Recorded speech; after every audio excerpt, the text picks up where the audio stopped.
Rice TVX, the mic's live wire. American Pitbull, real gold buyer. Sound money advocate, rights defender. In the crypto arena, he's the top contender. From the gritty streets of the digital age, Rice lays wisdom, chapter and page. Silver, gold, he stores only the bold. Land, life, and liberty, these values hold.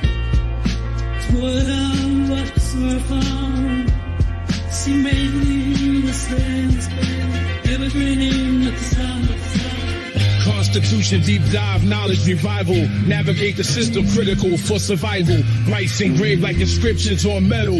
Pitbull in the game, lead foot on the pedal. Land acquirer, a strategic mind. In the fight for freedom, he's frontline. Educate on rights, the law he'll explain. Chris Rice the Pitbull, breaking the chain. I'm gonna go to you.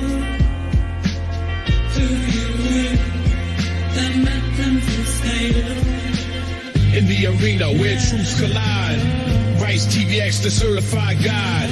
Silver and gold, land and rights. American Pitbull in the freedom fights. In a world of chaos, he's the calm in the storm.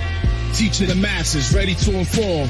Keys to crypto, rights we cherish. His wisdom like paths that others perish. Guardian of wealth, from digital to ancient. His legacy crafted, fearless and patient.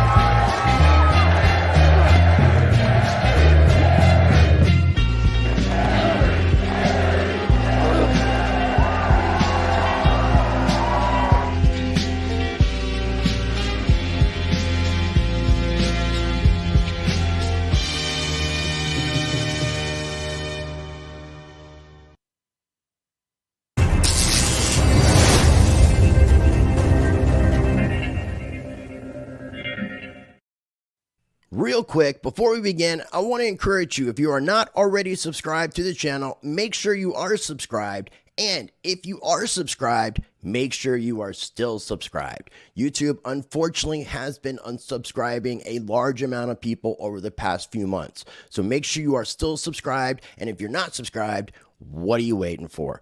Also, make sure you are checking out my sponsor, Presearch. I have information in every video description. Presearch is a decentralized private search engine with AI that rewards.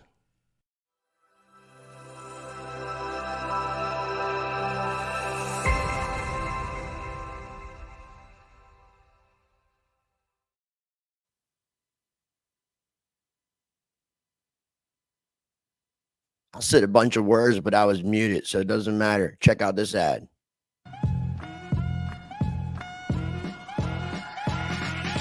Looking for a reliable crypto exchange? Look no further than Fairdesk.com. Trusted by Crypto Blood for over 2.5 years, Fairdesk powers Bloodalytics, his proprietary trading system known for highly accurate buy and sell signals. CB has trusted Fairdesk's reliable system for years to enhance his trading strategies with Bloodalytics. It's the backbone of consistently beating the market. So join CB and trade with confidence.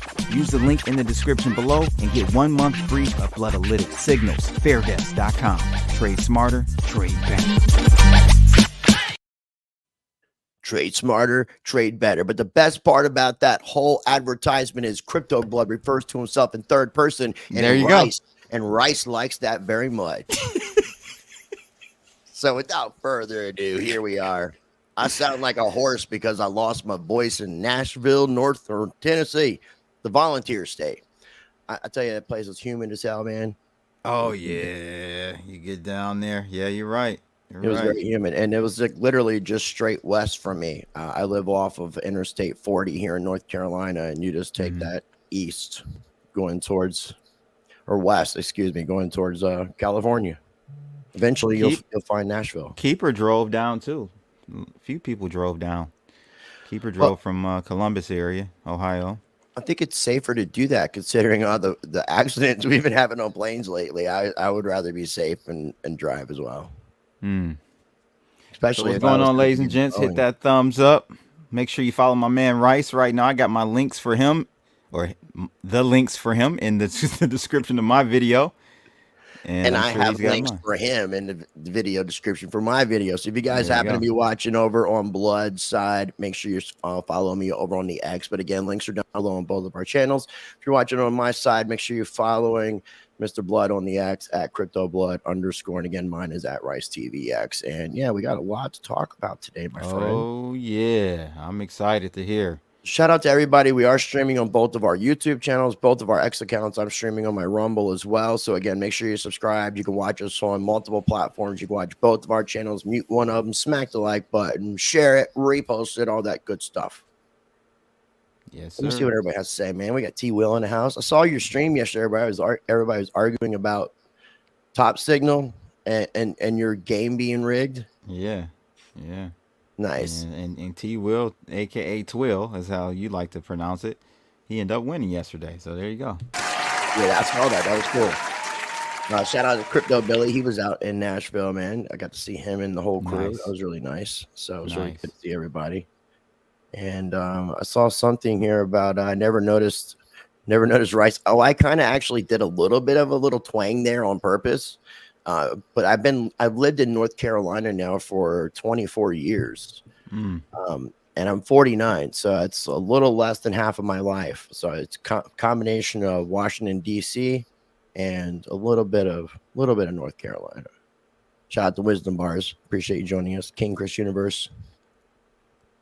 Not yet. You got to find anything for clicks, and we're gonna do a contest for that, man. I guess I got to figure out something this week, and We'll do it for the new thing we're doing. How about we do that? Yes, and we're not going to. Let's not say anything other than the new thing. If people really watch us, they might have caught on before. But check out the shirts that I'm wearing. You see my shirt? Free Ross. There you go. You see this one? Free Ross. Vote Trump. All right, there you go. Wisdom Bars. Here we go. You got your answer there, buddy. All right. No, I'm not voting. I'm just promoting. Okay. Promoting Free Ross. Okay. I'm not. I noticed I'm not wearing this shirt right here. I'm just displaying it. Okay, so everybody could see what was given out. They were giving out these shirts to everybody. At the so they knew he was going to say this in his speech. I guess they assumed or wanted to pressure him. Maybe if everybody's wearing the shirts, you got a combination of Free Ross day one. I don't know about that one. But I did see Lynn, and I did ask her, how she felt about this, and of course, her answer is, "I hope Trump wins." So. Here's my my Litecoin Summit speaker pass, and then my Bitcoin 24 video. I don't have my band on me, but yeah, so that's that. Where's your Jerry Springer pass? I just have a business card from the producer that had brought me on. You still have that business card? Yeah, I'd have to find it, but yeah, I do. Saved it as a souvenir, man. Wouldn't you? Yeah, for sure. That's exactly what I did. I mean, look, dude, I got a I'm probably gonna make a lot of money off this one day, or a lot of Bitcoin. I'm probably gonna do like a physical, like an NFT with a physical item, because I have one of the unopened waters from Bitcoin 22 that they were giving out. Unopened. That was the first year. The second year they did it in Florida, in Miami. I think you were there that year. Mm-hmm. It was so hot they had water everywhere for free. Water is free, but bottled water isn't. Jerry. That's what Mr. And the funny thing is, they're just calling out your name. Yeah, that's all they're doing. Right. That's all they're doing. Giving you a lot of love. So I heard that there was over 25,000 people in attendance. We got Donald Muhammad in the building. Not against freeing Ross at all, but I'm definitely disappointed nobody took the opportunity to mention Reggie Middleton. That's a whole nother rabbit hole. I wouldn't put those two in the same category at all. No, I got a lot of respect for both of them, and I think they would both agree that they shouldn't be. Except for they both were in crypto. That's the only commonality, in my opinion. Yeah, Reggie's not locked up. Thank God. That's not the issue there. No, I don't have to wear a Band-Aid because apparently your ear can magically heal with Neosporin. Have you heard that? Everybody's like, how the hell did Donald Trump's ear heal so quickly?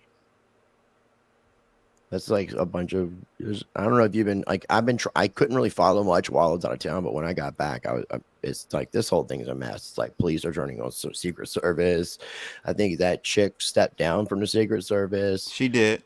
She should have done the first day. Yeah, which I'll get into. I'll get into like the security stuff. I heard Keeper told me a little bit about it, but yeah, okay. We'd love to hear that. So, one, I'll say in retrospect, I thought it was really unfair that they didn't offer the same level of security for both RFK and Trump at the Bitcoin conference. RFK was on Friday, Trump was on Saturday. So Thursday trying to kill RFK. Come on now, Rice. Well, there was attempts already. At least one incident I know is somebody jumping a fence at an event he spoke at while he was running for president. But you got to understand that was when he was on the Democratic ticket. See, now that he's independent, the Democrats don't care about him, so they're not going to kill him. Right. So now RFK is scheduled to speak at Bitcoin well in advance. Like he had been known as, like he'd already been announced as a speaker for a couple months. There was not really any crazy security that day at the Bitcoin conference, but the day before at Karate Combat, I ended up showing up a little bit late or a little bit later, and apparently the RFK decided to come. Now, that was not announced. There was nothing planned for him to be there, but the Secret Service were there. So the Secret Service were not allowing you to bring inside a lighter or a vape. Those two things could not be brought in. So you had to hide them outside, get rid of it, whatever the situation might be. That's that. Now, you go to Bitcoin conference the next day, you could bring in your lighter and your vape. RFK was speaking there. He was scheduled, but you couldn't bring in the two items that you couldn't bring in last night at an event he wasn't scheduled at. So then Saturday, it's back to no lighters and no vapes at the Bitcoin conference. When you go into where Trump was speaking and RFK, there was a magnetron to scan your body and all that stuff. And Secret Service were pretty cool. But overall, now let me tell you some screwed up stories. Thursday was the industry day. You could go and get your passes and all that kind of stuff if you weren't industry, but you could still, as press, go all 3 days. Press people didn't get a chance to get in there, right? I heard. No, we got in there. I got in there Thursday. I got my pass. No, I'm sorry. The speech on Saturday. I did. I mean, and there was a section designated for. There was two designated press sections. One that was Secret Service approved, and one that was, I guess, conference related. And that place ended up apparently after so much time and not enough of the press, they allowed general public, like the general attendees, to sit there. But I ended up getting a really good seat. So Thursday, as I'm walking to the conference to get my badge because I moderated a panel at the Litecoin Summit that day. It was the last day of the Litecoin Summit. It was the self-custody wallet panel with Paul Pui from Edge, Bobby Lee from Ballet, Charlie's brother, and a gentleman named Tom Doletto from Arculus. And so after I was done with all that, then me and David Brumbelow walked to the Bitcoin conference to get our press passes. And as we were doing that, because he was a guest of mine, so as we're doing that, we run into Bozak, Miggy, and I can't remember somebody else. And Bozak I'm like, how is security? And Bozak's like, he starts laughing and telling me this story. He said some guy that I guess went in front of him or was going in front of him decided to had a knife in his pocket and didn't realize it and put it down. So Bozak gets the smart idea that he's going to go ahead and pick up the knife, put it in his pocket, and see if they notice that it's in his pocket. Come on, Bozak. What's going on? Bozak went straight through, got his credentials and all that. He ended up getting 2 badges because you know how Bozak is. Yeah, I got 2 badges, came out and showed me the knife. Later that evening, he ended up giving me the knife. I was out and about, really couldn't do much with it, so I hid it. I went back later that evening after we were done doing our partying, and I was able to retrieve said knife. Oh, round of applause. Right. This is Ken Bozak gave this to me so he wouldn't go back into the conference, like be tempted to go back into the conference. Because I'm like, I think they're just going to kick you out because you're bringing a weapon, and they said not to bring a weapon. But this is my favorite souvenir of the Bitcoin conference. Shout out to Rice and Bozak for playing military mind games. Now, on the flip side to this, Keeper was with us. We saw Keeper at downstairs, first floor. There was this pizza kind of place that's part of the conference center, and they had really good breakfast. I'm down there eating breakfast. It was me, Mike, Life Size Box, David Brumbelow, and then Keeper comes in, I think with Trade Fly, I think is his name, the guy that was with him. And Trade Fly was there. There were some local cops and stuff. And then me and Mike wanted to go smoke a cigarette. So we just walked outside, smoked a cigarette, no security. Walked right back in after we were done smoking. No security, no check, no nothing. And then we walked up to the second floor where the conference was. Now, in between us doing all that, me, David, and we're asking the local police separate times, like, hey, what's up with this unsecured door down here? There were plenty of police officers, but there was nobody doing security at the door. There's nobody checking anybody that were walking in. They said the Secret Service weren't concerned about it. Now, here's what I will say, though. Saturday morning, there was an email sent out, about updated instructions about what you can and can't bring to the conference. And it said that the Secret Service was sweeping the building between 5 a.m. and 8 a.m. Saturday morning. So I don't know if they felt secure enough that they didn't give a fuck about what was occurring before they had to make sure that everything was good, because combing the building was going to find anything that somebody could have left. But I think Bozak probably could have hid this someplace and retreated inside and stabbed somebody. I'm not saying Bozak would do that, but I'm saying anybody. If Bozak would look like Bozak, if Bozak looking like Bozak can sneak this into a Bitcoin conference, I saw a sheik in there. I saw a real sheik. I'm not saying he was a terrorist. I'm just saying he was a sheik. And I'm saying that Ken Bozak snuck this in. So anybody could have really done something, in my opinion. And I'm not 100% confident that the Secret Service 100% care.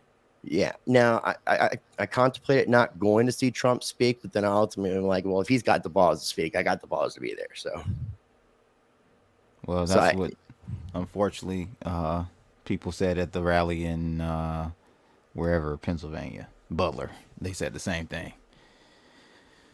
Oh man, that's concerning, Crypto bro. Billy. As we're inside, because I had because I guess we can go and start getting into the Trump speech, listen to it, react to it. So they're making us wait. Like, it was supposed to be at 2:00 p.m. Central Time, and it ended up being 3. So everybody's like in this big, 8,000 people in this huge room waiting for Trump, and there was this camera with a crane that was filming people for all the other people that weren't inside the room that were watching in various parts of the building. And apparently I was all over that shit. So I'm trying to find videos so I can add that to my collection. I'm surprised they let you in, Rice. I mean, I had a mushroom shirt on too. I mean, you had your firearms. They didn't. Yeah, Secret Service. And that was with David Brumbelow, who he's got a metal leg. We could have done all kinds of shit with that. Yeah, that's unfortunate. Secret Service. I hope you're watching. You failed yet again, ladies and gentlemen. Well, I mean, there was obviously nothing happened. So, I'm glad for that, as far as that's concerned. Well, that's just, it really is concerning because of what literally just happened a few weeks ago. So, very, very crazy. And that was outside. I think it would have been a lot harder. And I thought about it. I talked about it with many people. It would have been a lot harder to have done that inside than outside. Mm-hmm. That's why they said presidential rallies are a lot more iffy. Like, I was listening to a couple different people saying there's no matter what you do, there's always going to be gaps. That's why you have snipers on the roof. That's their purpose, is because you're always going to have gaps. So here's my question before we dive deeper into the Trump speech and get your reaction to it and recap. Overall, what was your take on the actual conference? You've been to a few of them now, Bitcoin conferences. Was this the best, least? Kind of give us your assessment on that. Okay, so I mean, as far as the speakers and stuff to that effect, it was the best. It was definitely the most historic because of the people. I mean, Donald Trump, a former president and someone who's running for president. That's a big deal. It is. especially, considering crypto. And then there were several different congressmen and senators there, in addition to a shit ton of celebrities.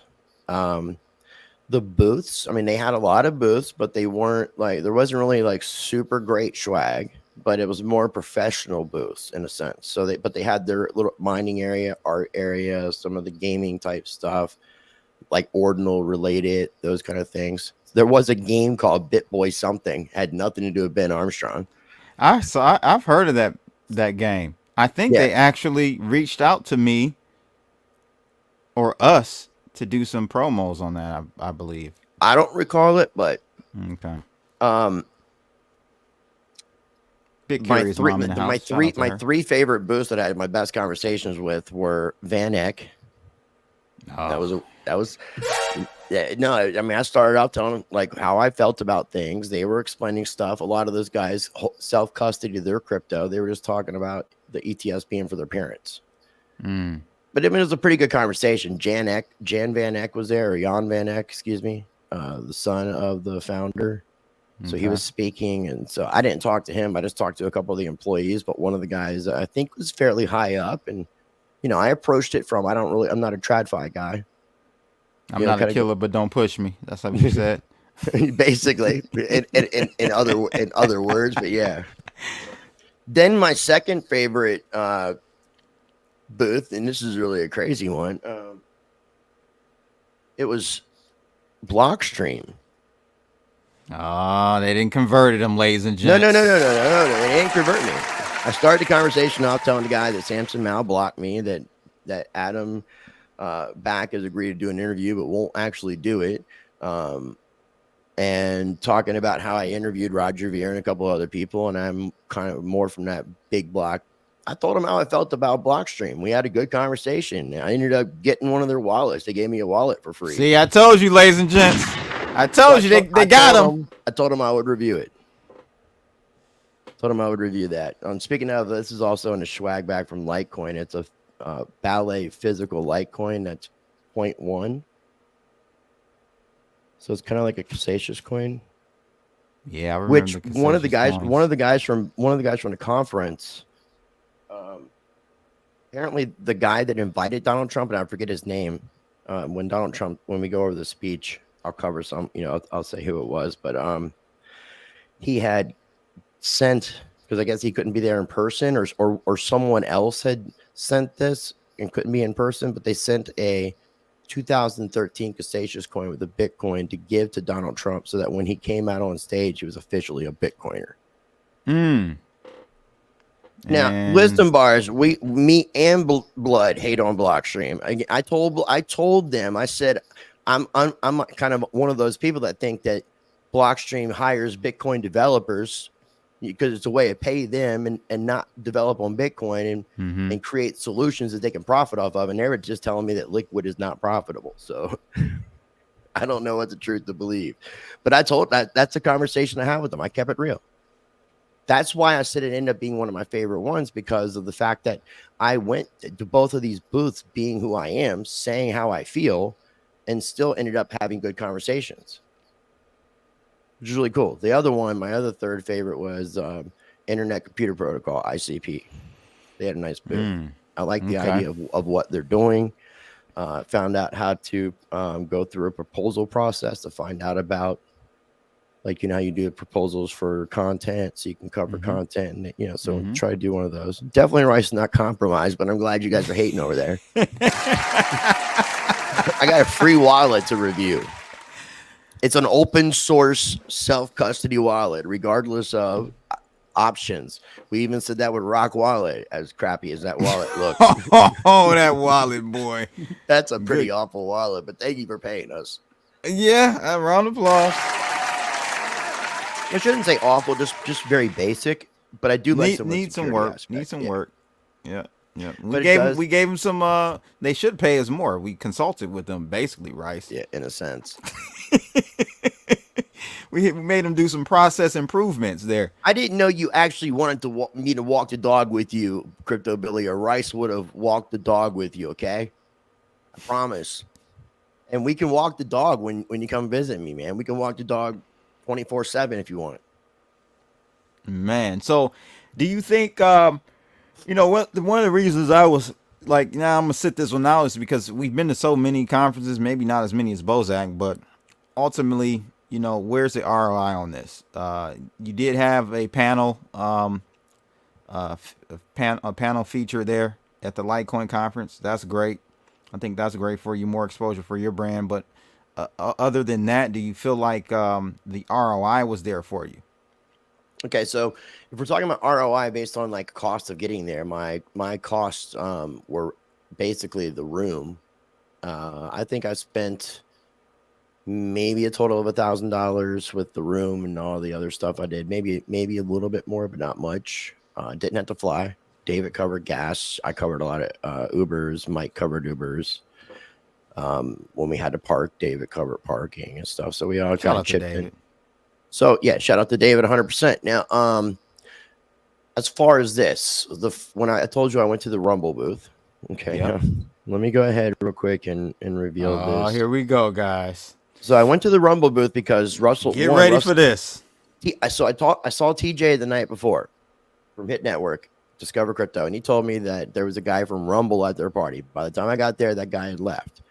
He apparently worked for corporate. So when I went to the conference, I saw the Rumble booth. I wanted to talk to the Rumble people, but I saw Russell Brand was there and he was taking pictures. But I was talking to the Rumble guy, making good contact. After I was done, I got in line to get a picture with Russell Brand, but Russell was already out of time and stopped. And then he was just giving everybody a quick hug. And as he got to me, I said, "Can I take a picture?" And he says, I gotta keep moving, mate. And we got a really bad picture that I'll share briefly, and I'll put this on social media, but I'm truly embarrassed by it because I feel like full screen, Rice. We look like disappointed lovers is just the best way that I will describe this. I'm trying to take choosy lovers. Okay, people, so don't judge me. It's a really awful picture of not only myself, but also Russell. It's probably our worst picture taking ever, and it just happened to be with us together, and we really look like disappointed lovers. There you go. Okay, that's it. No more of that.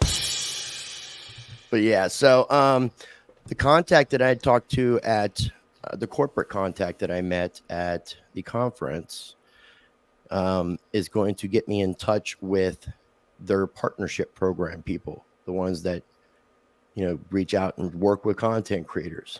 They apparently have a studio that's like StreamYard. I think you can multi-stream on other platforms too as well.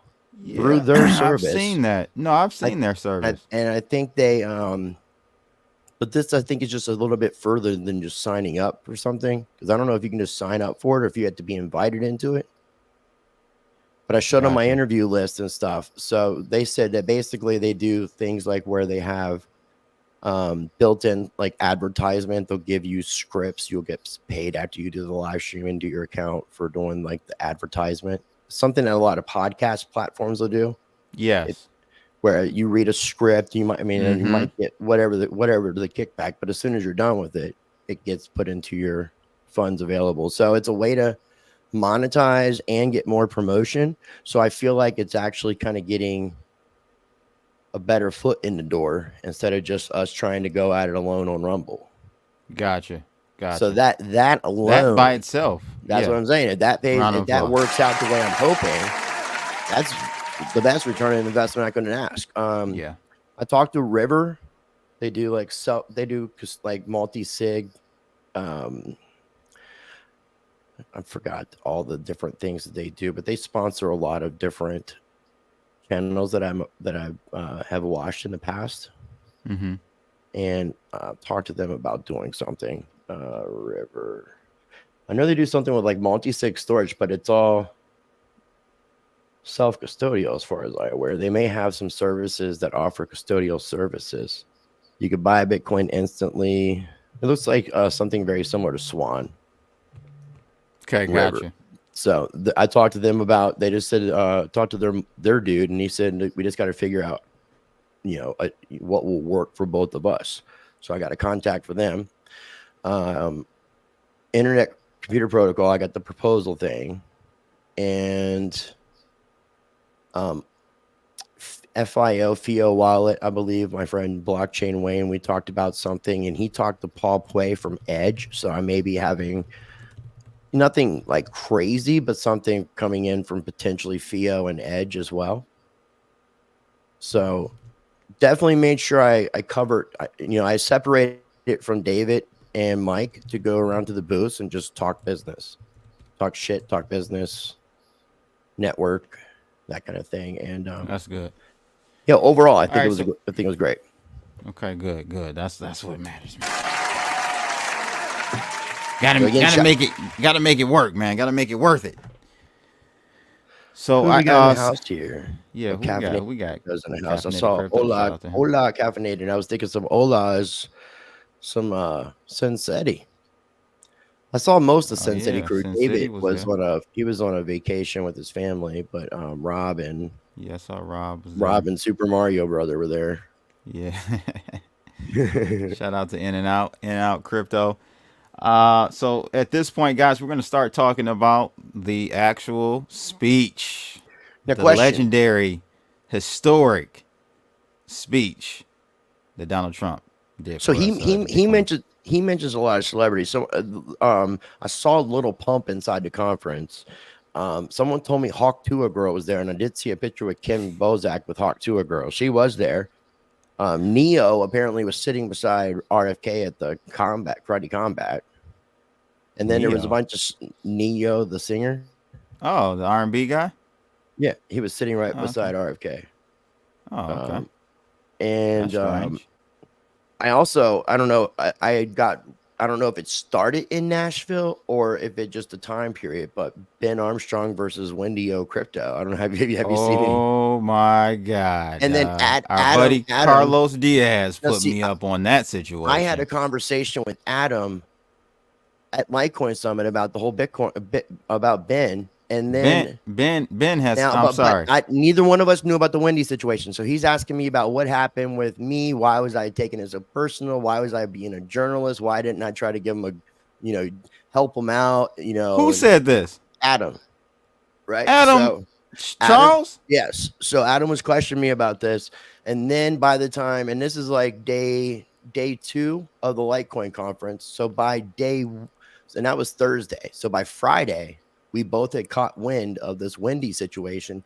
Adam came up to me and I'm like, do you believe me now? And he's like, I'm starting to now. Adam he's been putting out all this stuff about it. He think he's overstayed his welcome with the Web3 community. He just put out a 10-minute long video on X. He's getting ready to do a surgery, and he said it might be his last message to the Web3 community. I haven't listened to it yet, but I know that this is I know that this is kind of putting him in a weird spot, and he didn't want to be put in a weird spot, but it's like cognitive dissonance when it came to Ben Armstrong. But Ben Armstrong was there. He was there. I saw Jay Chains. Me and Jay Chains and me hugged each other. We were good. Oh, I wasn't hugged each other. Now hold on, man. Hold on, big fella. Hugged. Hold on now. Hold on. I couldn't hug somebody that disrespected my boy Rice like that on Twitter. I'm sorry, bro. Hold on. Well, hold on now, big fella. I let it go, but I wanted to make sure that there wasn't going to be an issue. I wasn't even sure. I wasn't even sure I wanted to go to the karate combat because I knew that Jay Chains and Ben were there, and I was going to be drinking, and I'm like, I just wasn't going to be filtered, so I wasn't sure if it was going to be good. But I decided based off of I went to the Discover Crypto party, and I was talking to some people, and someone who I will leave unnamed basically said, just go, and in less words than he actually said, but just put my head in a better spot where it didn't matter. So because I just didn't want to have confrontation, and at this point I was trying to let the Ben Armstrong stuff go, but now it's kind of like a lot more of this has been proven to me correctly, because I haven't seen a lot of people since I interviewed Ben. And the Bitcoin conference before that, when I did that, when me and Hotep and Nick did the Around the Blockchain, when we were driving from the conference to their media spot, I was predicting that BitBoy Crypto was going to exist without Ben Armstrong. But I thought it was just going to be because I thought it was going to be because Ben did something so crazy he was just going to have to step away. I didn't think he was going to be fired from his own brand. But everybody said, like, especially the whole Hit Network people and a few others that were around, were like, you were right. You called this thing to a T. Then the interview, Ben and then Ben is unhinged, bro. Like, he is swear to God, he's all unhinged. That whole thing, everybody that works at that place, it's Jerry Springer. I love Drew and all that whole thing. Apparently, everybody carries guns in there like it's the Wild Wild West. I don't know what. That's crazy. They carry guns. Why is that crazy? That everybody's got a gun because there's somebody who doesn't work there because somebody apparently showed the gun to them.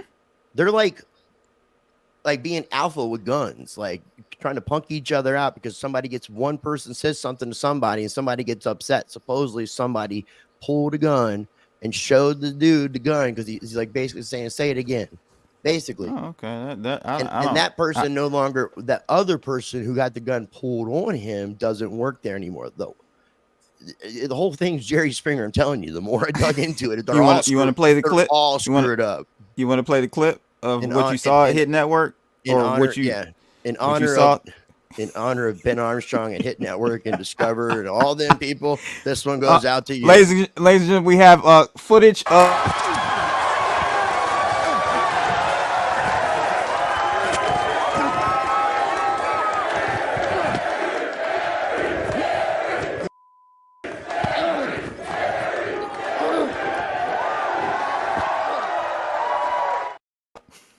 All right, people, smash that like button. Make sure you're following us both. We are both streaming on our YouTube, our X accounts, and my Rumble. Links are down below. Real quick, before we get into the Trump thing, I know but I got two things. Our people are used to long form. I got two things. True.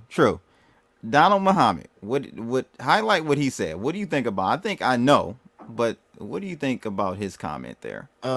This last Donald one. Muhammad. Yeah. This whole space has become embarrassing. Lots of folks have sold out, and it's likely a joke in many ways. If he's talking about content creators, I would agree.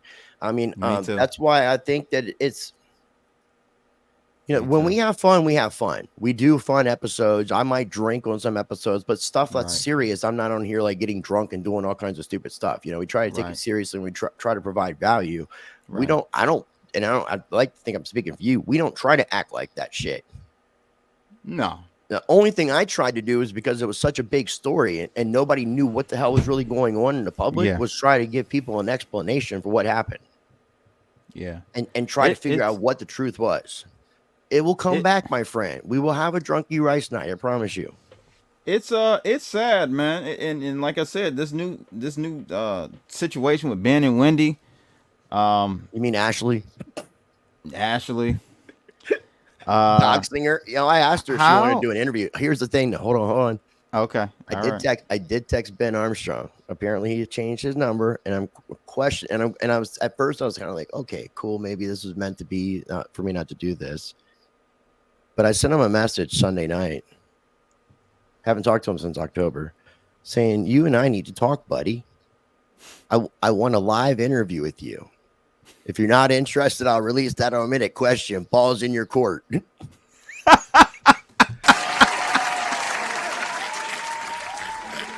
And what did you give in response? Well, it's apparently I haven't tried to call him, but he's not responded. I told him I would be available to talk tomorrow, and I texted saying, are you getting texts from me?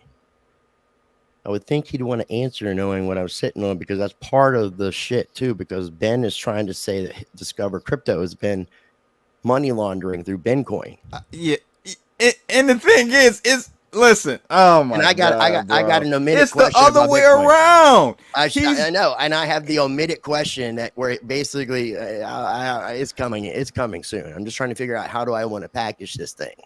This is what I don't know what is going on with Ben Armstrong, bro. Like, he is unhinged. He is like full on I don't understand, bro. Look, dude is crazy. He lost his mind. He thinks everybody's against him. Mind, bro. I think he's going through like a. And he could have that. What do you call a cast? She could be casting spells on him in his sleep, man. I don't know. Collecting his beard hair and like doing voodoo dolls. What do you call that? It's called schizophrenic paranoia or whatever. bipolar. I would add bipolar. Bipolar. Schizophrenic, paranoia. Yeah. That's But what it you got to looks add like. you got to add narcissist in there And too. he's- Though. So I it's think he's a long narcissistic. list. It's a long list of things. It's Narcissistic, yeah, I think bipolar. What'd you he say? needs some help. Narcissistic, bipolar, paranoia, But you said something before paranoia. There was a medical word. schizophrenic. Schizophrenic. Yeah. So we have narcissistic, something schizophrenic. What was the second one? Narcissistic. All I know is he got about as He's many. crazy. He's got a lot going on. He's up there with Biden, brother. I mean, he got dementia, a schizophrenic. I don't know what the fuck. Who's got more? Dementia. Bitcoin going bye Biden. What is it? Yeah, exactly. There you go. Biden's got dementia. He's got what's the Parkinson's? He's saying narcissistic. Supposedly, Billy, supposedly it has something to do with taxes and a lawyer and or an accountant that were referred by Wendy. Apparently, every single service this is per Ben, every single service that they had used, it was referred by Wendy. Apparently, they had either John McAfee's old accountant or lawyer or one or both. I don't know, but then it's something about accounting. It's something about, apparently other contracts and other agreements from the very beginning and trying to screw Ben from a long time before the shit came to fruition. Like she was part of the plan from way before the get-go. And we know, I'm not going to go too far in this, but we know some people can't be that calculated. Now, I'm just going to leave it at that, right? He did say one thing though. He did say that there would be no Wendy-O without him, and that I was literally going to ask you. I swear to you, I was about to ask you that. That's truer than hell. Okay, all right. That's so true. There would be no Wendy-O. One point for Ben Armstrong. I wouldn't have probably 5,000 or 6,000 subscribers that I have now if it wasn't for me going around the blockchain. So he did his not him necessarily, but his channel. Now you told me it wasn't Ben that invited us on around the blockchain. Technically, it wasn't, but of course he'll take credit for it. Round of applause. Beezy, that's the narcissistic part of the long laundry list of psycho. Beezy was the one who started inviting guests. And the first people he invited were people that he liked and watched. Right. That's what you told me. I was under the impression that Ben did invite us, but you told me otherwise. Now, so I'm gonna go with what you told me. Now maybe I'm wrong. Okay. But now I do feel bad for his kids because I did hear something, and I'm not sure exactly where I heard it from, but it wasn't at the Hit Network party. But it's something to the effect of Ben divorce court and child support and alimony and all that, and Ben claiming he has nothing. I mean, of course he's going to claim that, and that he's made nothing. Now I think his tax stuff is starting to come into play, and apparently he hasn't filed his personal taxes for years. But I don't know the truth of this. Now, and this has something to do with Wendy recommending either tax services and or attorneys that apparently did work for Hit Network. That apparently Ben is making it out like this was this mastermind plan all along from Wendy and it's TJ. Not, bro. I promise you it wasn't. I'm just telling you what he said. I know. I've heard a couple I got sent some of the clips. So I won this also at the BitPay booth. Nice. Tabasco sauce with the Bitcoin on there. Little Bitcoin Nashville stickers. He had to keep that as another souvenir. Yeah, Ben is unhinged, bro. He's fully gone. He needs help, and people are. Litecoin Summit did these guitar picks. Nice. So how was the Litecoin Summit? I know we were supposed to be talking about. It was nice. Trump. It was very nice. Yeah, let's go ahead and get to Trump and see how much time we have left to talk about Litecoin. Litecoin was nice though. It was a good conference, and they're going to be continuing to do it.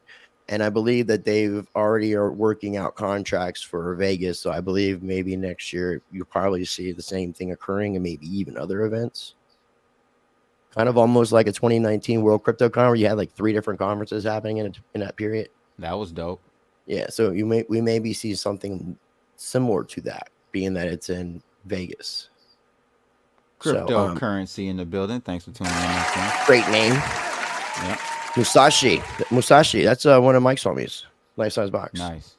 What's up? Okay, bro? so should we skip the introduction part because he's just kind of thanking people, calling out people? Yeah, no, yeah. That part is all political. I don't want to hear. You know, if you don't, we don't have to watch. You know, We go could through skip that. because it says Skip the all that. acknowledgments are about six and a half Should be minutes longer roughly. than that. Saying 6.5 minutes. Now again, they made us wait an hour. Before I started, I'm trying to think if there's anything else. Yeah, well, just let me know when you want me to pause moments, and let me know if you can hear it first. I stand before you today filled with Yeah. Good. Okay. I want to make sure we got the end of the acknowledgments. America, and this is the spirit that's going to help us straight. And a whole group of his distinguished guests and a lot of our distinguished. Oh, also when he mentioned, because I think the second Bitcoin legend, because he said something about legends being there, he said something about Michael Saylor. Where I was sitting was basically a VIP area. Michael Saylor was 3 people down on the row behind me, and Rand Nooner was like 4 people down on my row. We were like in the front row of the second section, in the like on the corner center. So I was like as good as you can get for like seating in there. What if he would have said, "And I love Rice TVX"? No, but I did while we were waiting. I was like, I sent a DM to Michael Saylor because I've been trying to get him for an interview, and I sent several DMs to him, and I'm like I got his attention, and I'm pointing at my X account, and I'm like this, and I'm pointing to you, and I'm like this, and I'm like pointing to you. I almost handed him my phone so he could see that I messaged him, but that didn't happen.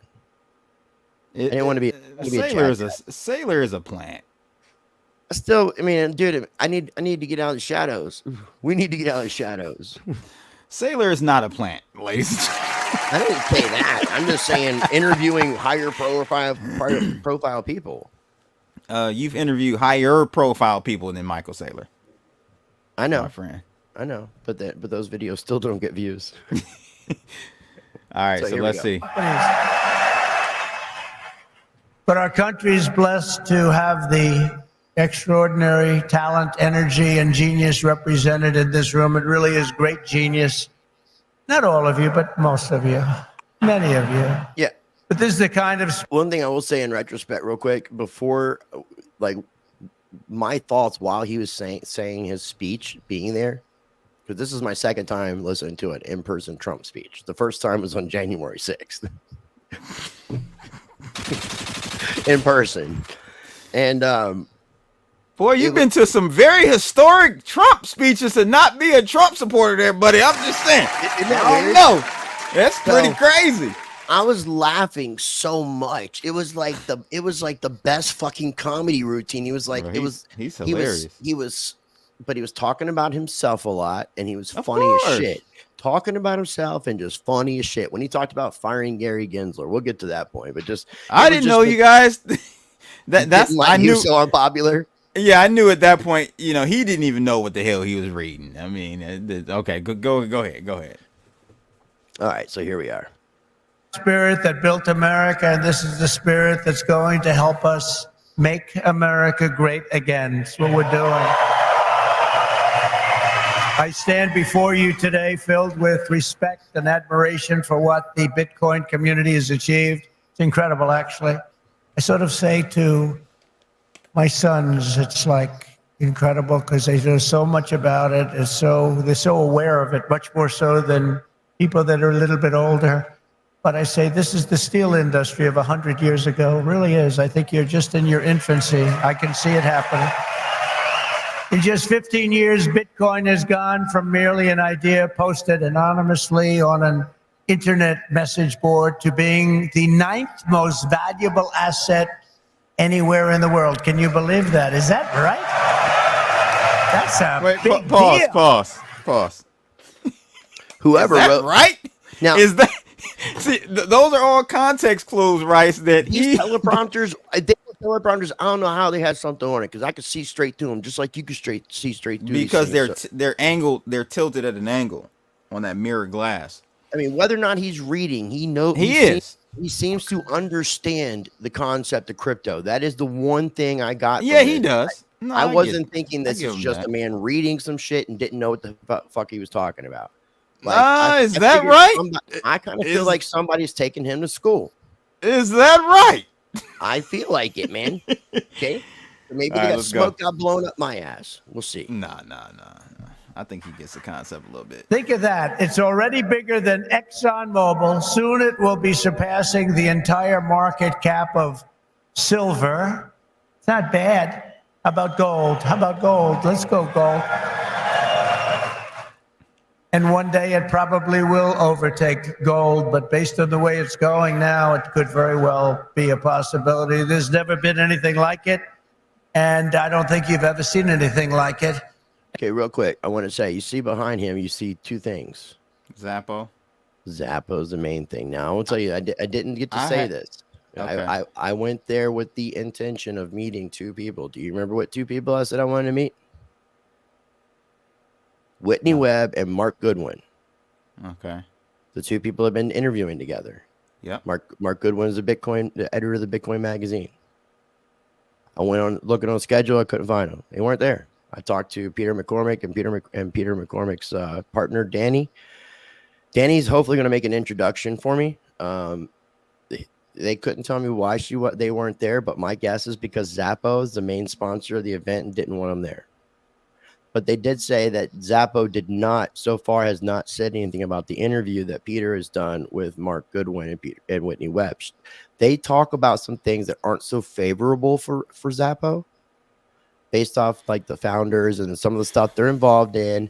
And Peter was even worried because they already signed the agreement for the sponsorship. They already got paid for it. It was supposed to be starting, I guess, next month, like here in a couple of days. And as of talking to Danny on Saturday, Zappo hasn't said anything to them, and so far they haven't lost the sponsorship. But there's no other reason I could think why Whitney Webb and Mark Goodwin weren't there. I messaged Mark Goodwin on Zappo. I had Zappo. So Zappo back in 2014, I had their crypto debit card. They had a debit card back in the day that I signed up for, and I ended up never getting it for some reason. But yeah, they were one of the pioneers in the crypto debit game. A lot of little known fact there. But yeah, I forget like all the involvement, but you got to go back and listen to those last two. They've been around. The part 1 and part 2 of the interview that Peter McCormick from What Bitcoin did with Whitney Webb and Mark Goodwin that got released like 2.5 weeks ago. People got to watch that because it goes into depth, and even that's when Peter even explains if this is that bad, I will drop the sponsorship. So dropping shit.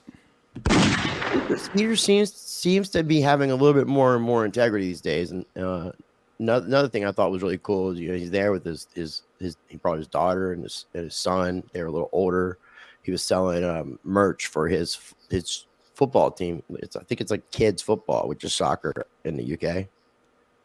So he's got a team and stuff. It's pretty cool.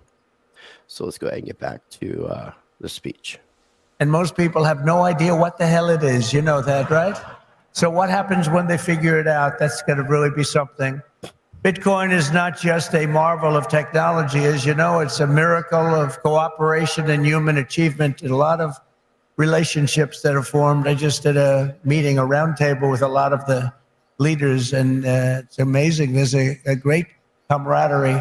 It's really interesting. There's competition, but there's a relationship. There's a friendship that's developed with a lot of these people. I noticed it. I don't usually see that too often.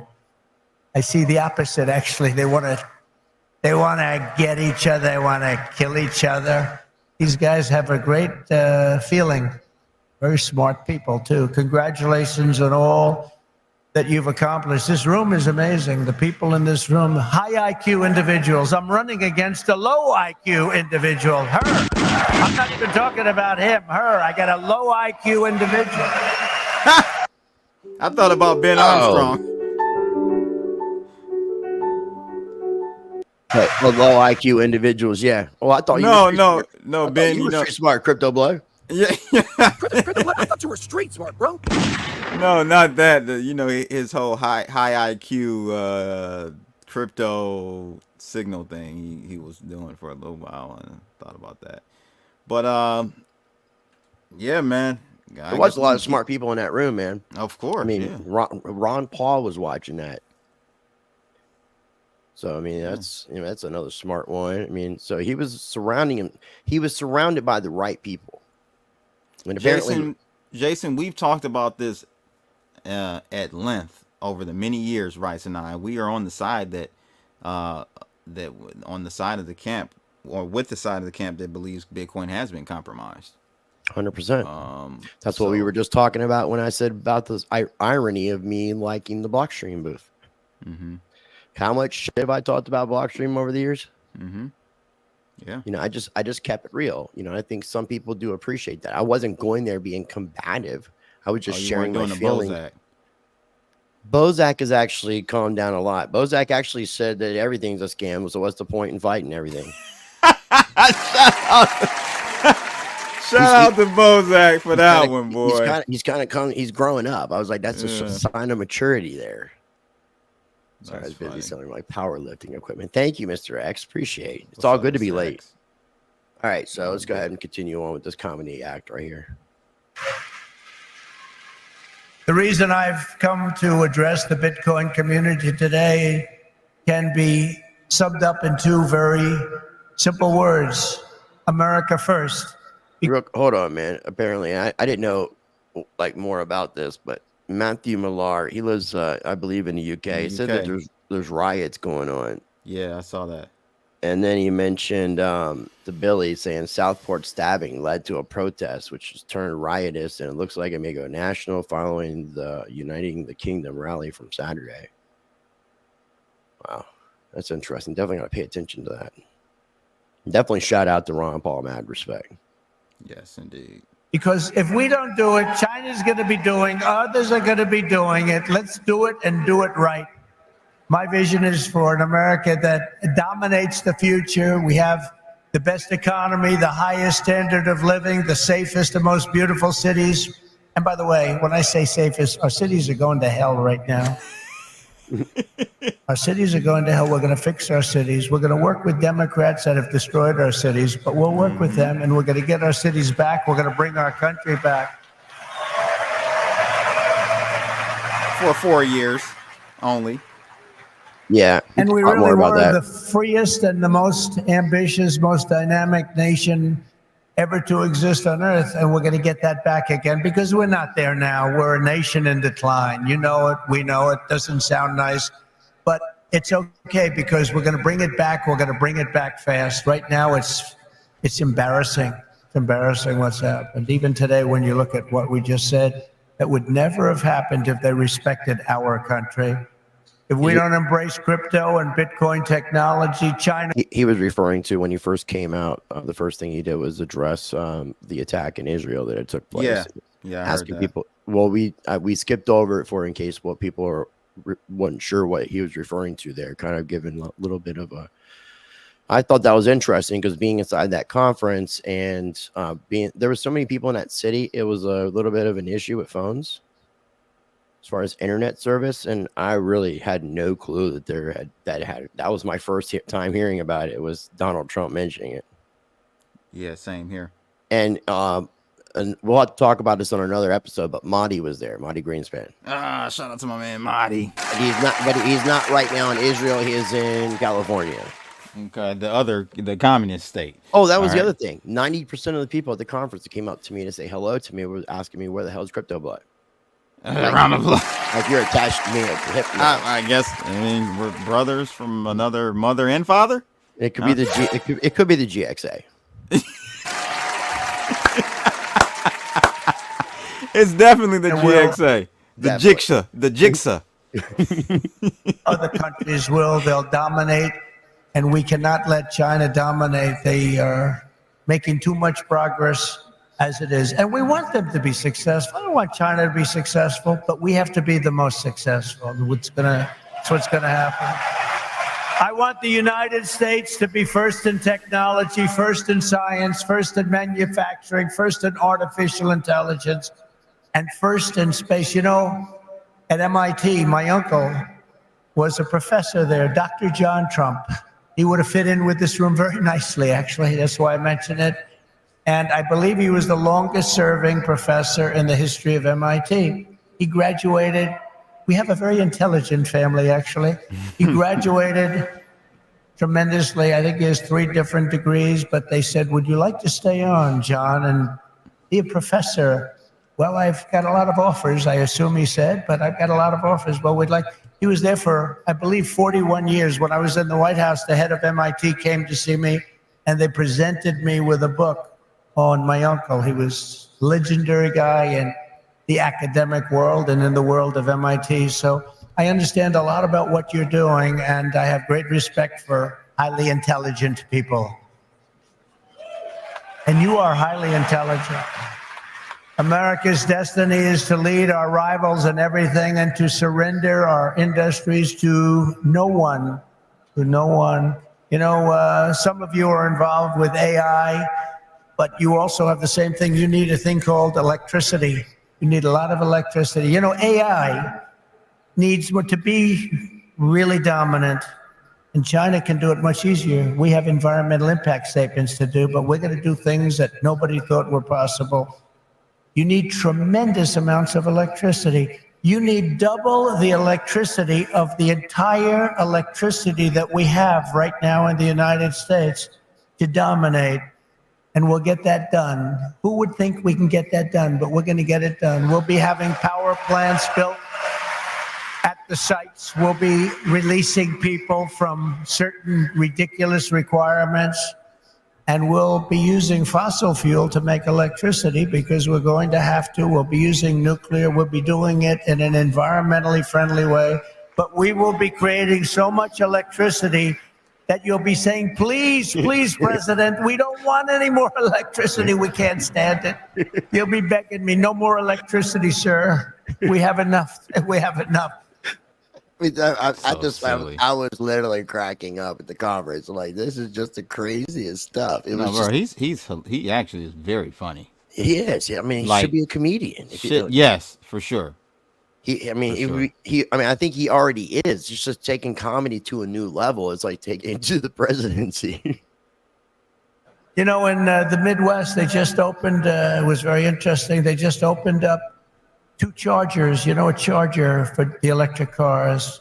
And you know, I love Elon. He's great. He endorsed me and great endorsement and everything else. But not everybody has to have an electric car. I told him that. Right. So we're going to get rid of that mandate, if you don't mind. It was also rumored that he was going to be at the conference, and it was said later on that he was in Nashville, just not making any public appearances. Apparently he was spotted at some steakhouse. That was kind of weird, considering especially all the other celebrities, because when we skipped over that intro, he was talking about Bob, Kid Rock. Yeah, Bob. Shout out to Michigan. Yeah, so apparently he was there because he's got a restaurant there too. So I don't know if he went and visited his own restaurant. I'm sure he did. Kid Rock knows me, Red Nugent. Oh, I'm sure. Yeah, Detroit, 7 Mile, right? Come on, baby. Yeah, that's where you used to get your herb from, right?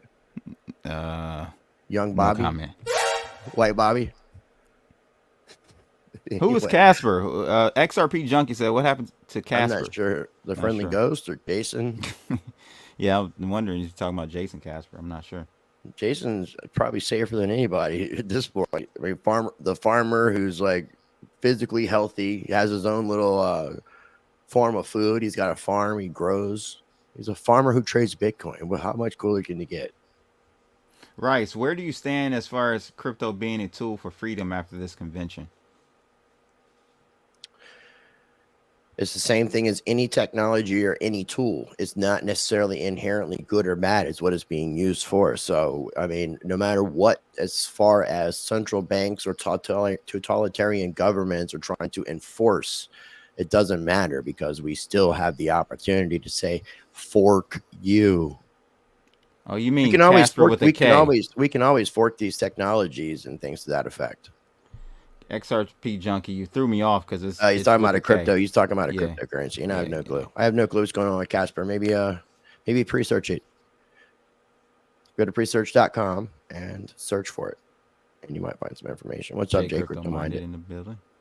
it's gonna be a tool for freedom, and it's gonna be a tool for enslavement at the same damn time. It's just gonna depend on how are you utilizing it's the people, it. ladies and gents. Yeah, Mohammed, it's Donald. It's the people. It's the people that determine the destination of any technology or tool. Whitney Webb and Mark Goodwin are talking about we need to already be building these alternative systems. It's basically talking about agorism, counter economics. Like we can build these things on top, like using the technologies that are existing, and no matter what they're doing, it still doesn't hinder that because of the open source nature. So as long as you're dealing with completely decentralized open source projects, which there are some. A gun is nothing but a piece of metal, right? Without the shooter, protect or kill. Correct. So offensive. Same with the car. Good. So bad. the actual technology, Mohammed, is in the hands of us. The destiny of which way it goes is us. So we have to spread the virus of enlightenment and getting people unwoke. And to go back to what I used to say, when enough people take a stand, nothing can stand against the people. But it really takes enough people to actually do that, and we can make a change peacefully. But it really encompasses when enough people take a stand. What percentage do you think needs to be that enough people take a stand? Because we know it's not 50. It doesn't have to be 50%, but there's a threshold within the population. I think that needs to be higher.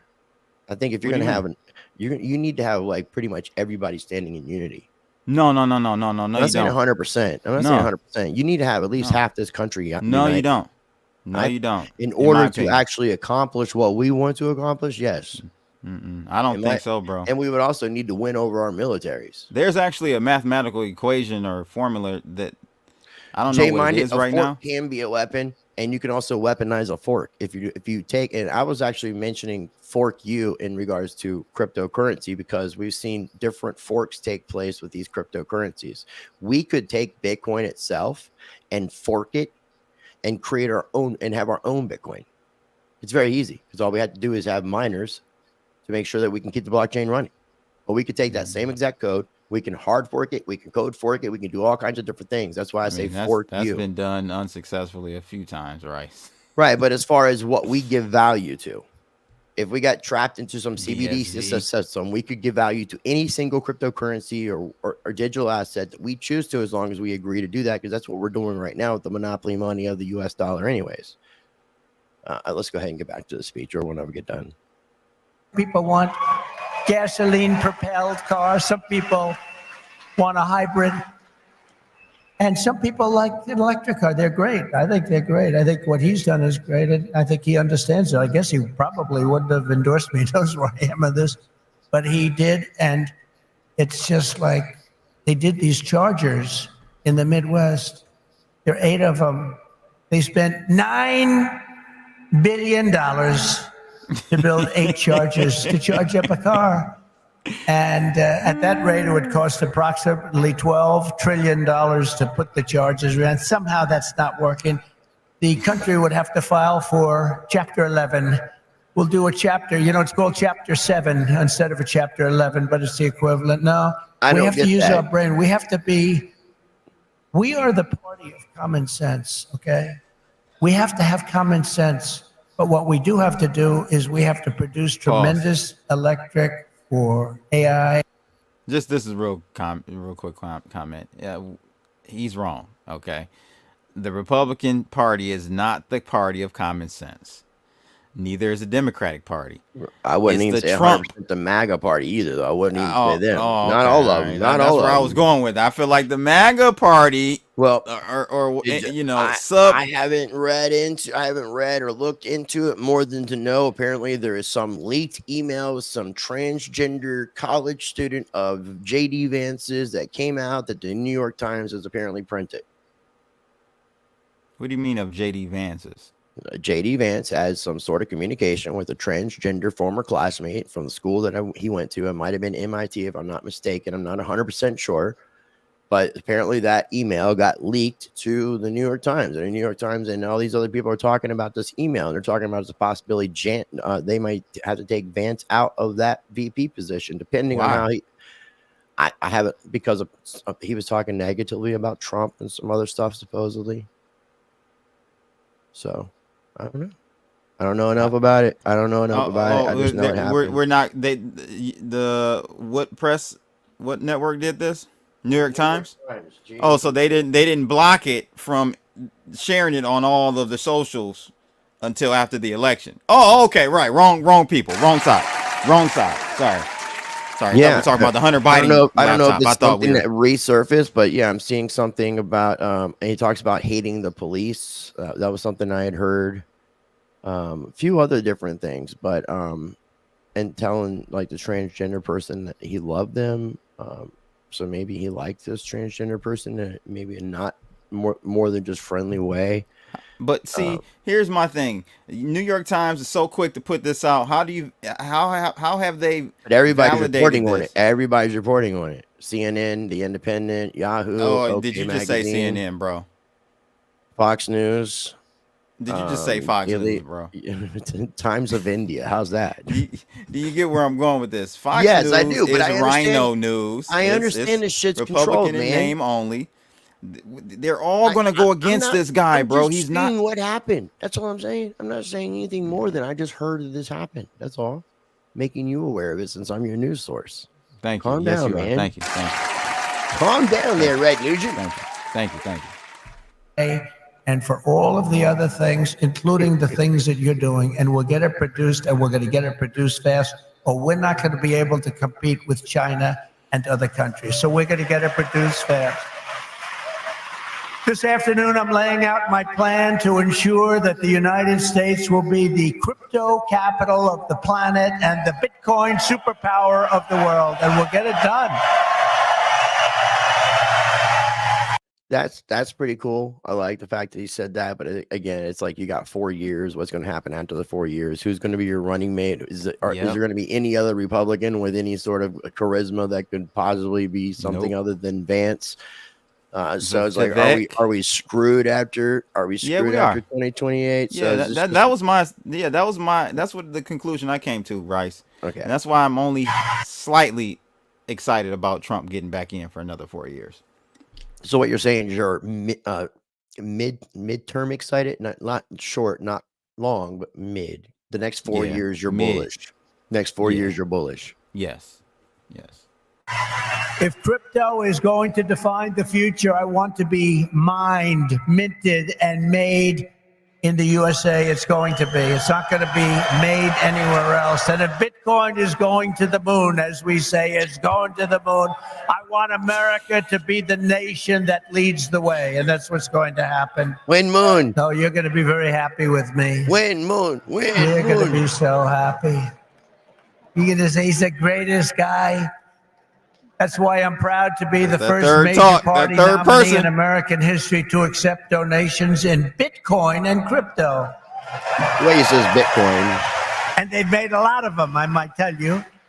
And I appreciate it. Since we made that announcement on May 21st, we have already raised $25 million, much of it in Bitcoin, crypto, and others that are very, very good also. But as you know, I've heard that as far as if you break down donations by industry, that the crypto industry has surpassed all other industries in donations and lobbying. No way. That's what I've heard. I can't believe that. I mean, because big pharma, from my understanding, is just insanely large. It's something I heard. Something to look into. Yeah, our excitement about the future of Bitcoin and crypto could not be more difficult from the approach of our opponents. Can't be. Look, our opponents have gone a difficult route. They're going old-fashioned stuff. We're going to take it right down the middle. We are going to grab them by the pussy, baby. From anybody else in terms of a campaign. First of all, we understand it. They don't understand it. They are blocking your path. They're blocking your way. But I've made it a lot easier for you because the SEC has been very, very tough on you. And now they see that you've embraced me. All of a sudden, people that were under investigation, they're being let go. They're saying, oh, no, we don't want to do that. We love crypto. Let me tell you, if they win this election, every one of you will be gone. They will be vicious. They will be ruthless. They will do things that you wouldn't believe. But right now, because of me, they're leaving you alone. So please say thank you, President Trump. Thank you very much. I mean, that was kind of funny in and of itself, but it's like, it's almost just him like saying to the rest of the country, like, they're not coming for me, they're coming from you, but I'm the one stopping them. Mm-hmm. Paraphrasing. It's just one of these rhetorics that he's kind of spinning around to be customized to the crypto audience. But Right. But but is it true though? Somewhat true. I think it's somewhat true. I mean, I'll get into some things when we get into some more parts. And the reason they're doing that is, I've heard from some of your great geniuses that talk to me about this subject. I've heard from Vivek. 175 million people in some form are involved with this world of crypto and Bitcoin and all of the others, 175 million. So when they heard that, they said, let's be nice to them, at least until after the election. So I've taken a lot of pressure off a lot of people. A lot of people are very happy today that about 3 months ago weren't so thrilled. For 3.5 years, is that right? Look, he just said that's right. And you know it's right. He just saw the For 3.5 years, the current administration has waged a war on crypto and Bitcoin like nobody's ever seen before. For those who work in this industry, they target your banks. They choke off your financial services. Have people seen that? Yes? Yeah, they have. Plenty of hands up. They block ordinary Americans from transferring money to your exchanges. They slander you as criminals, but that happened to me too because I said the election was rigged. He said the election was rigged. He should spend the rest of his life in jail for making that statement. Of course, they say it about us and it's okay, right? No. And by the way, we're doing very well in the election. We lost the candidate recently, Crooked Joe Biden. And he almost says it sadly. We lost the candidate recently. Oh man, because it would have been an easier layup for him if old Joe would have stayed in.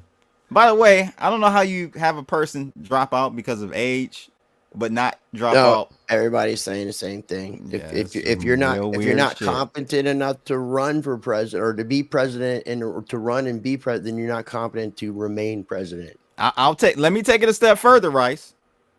So the DOJ, I believe, found him incompetent to be put on trial for the the documents that were in his.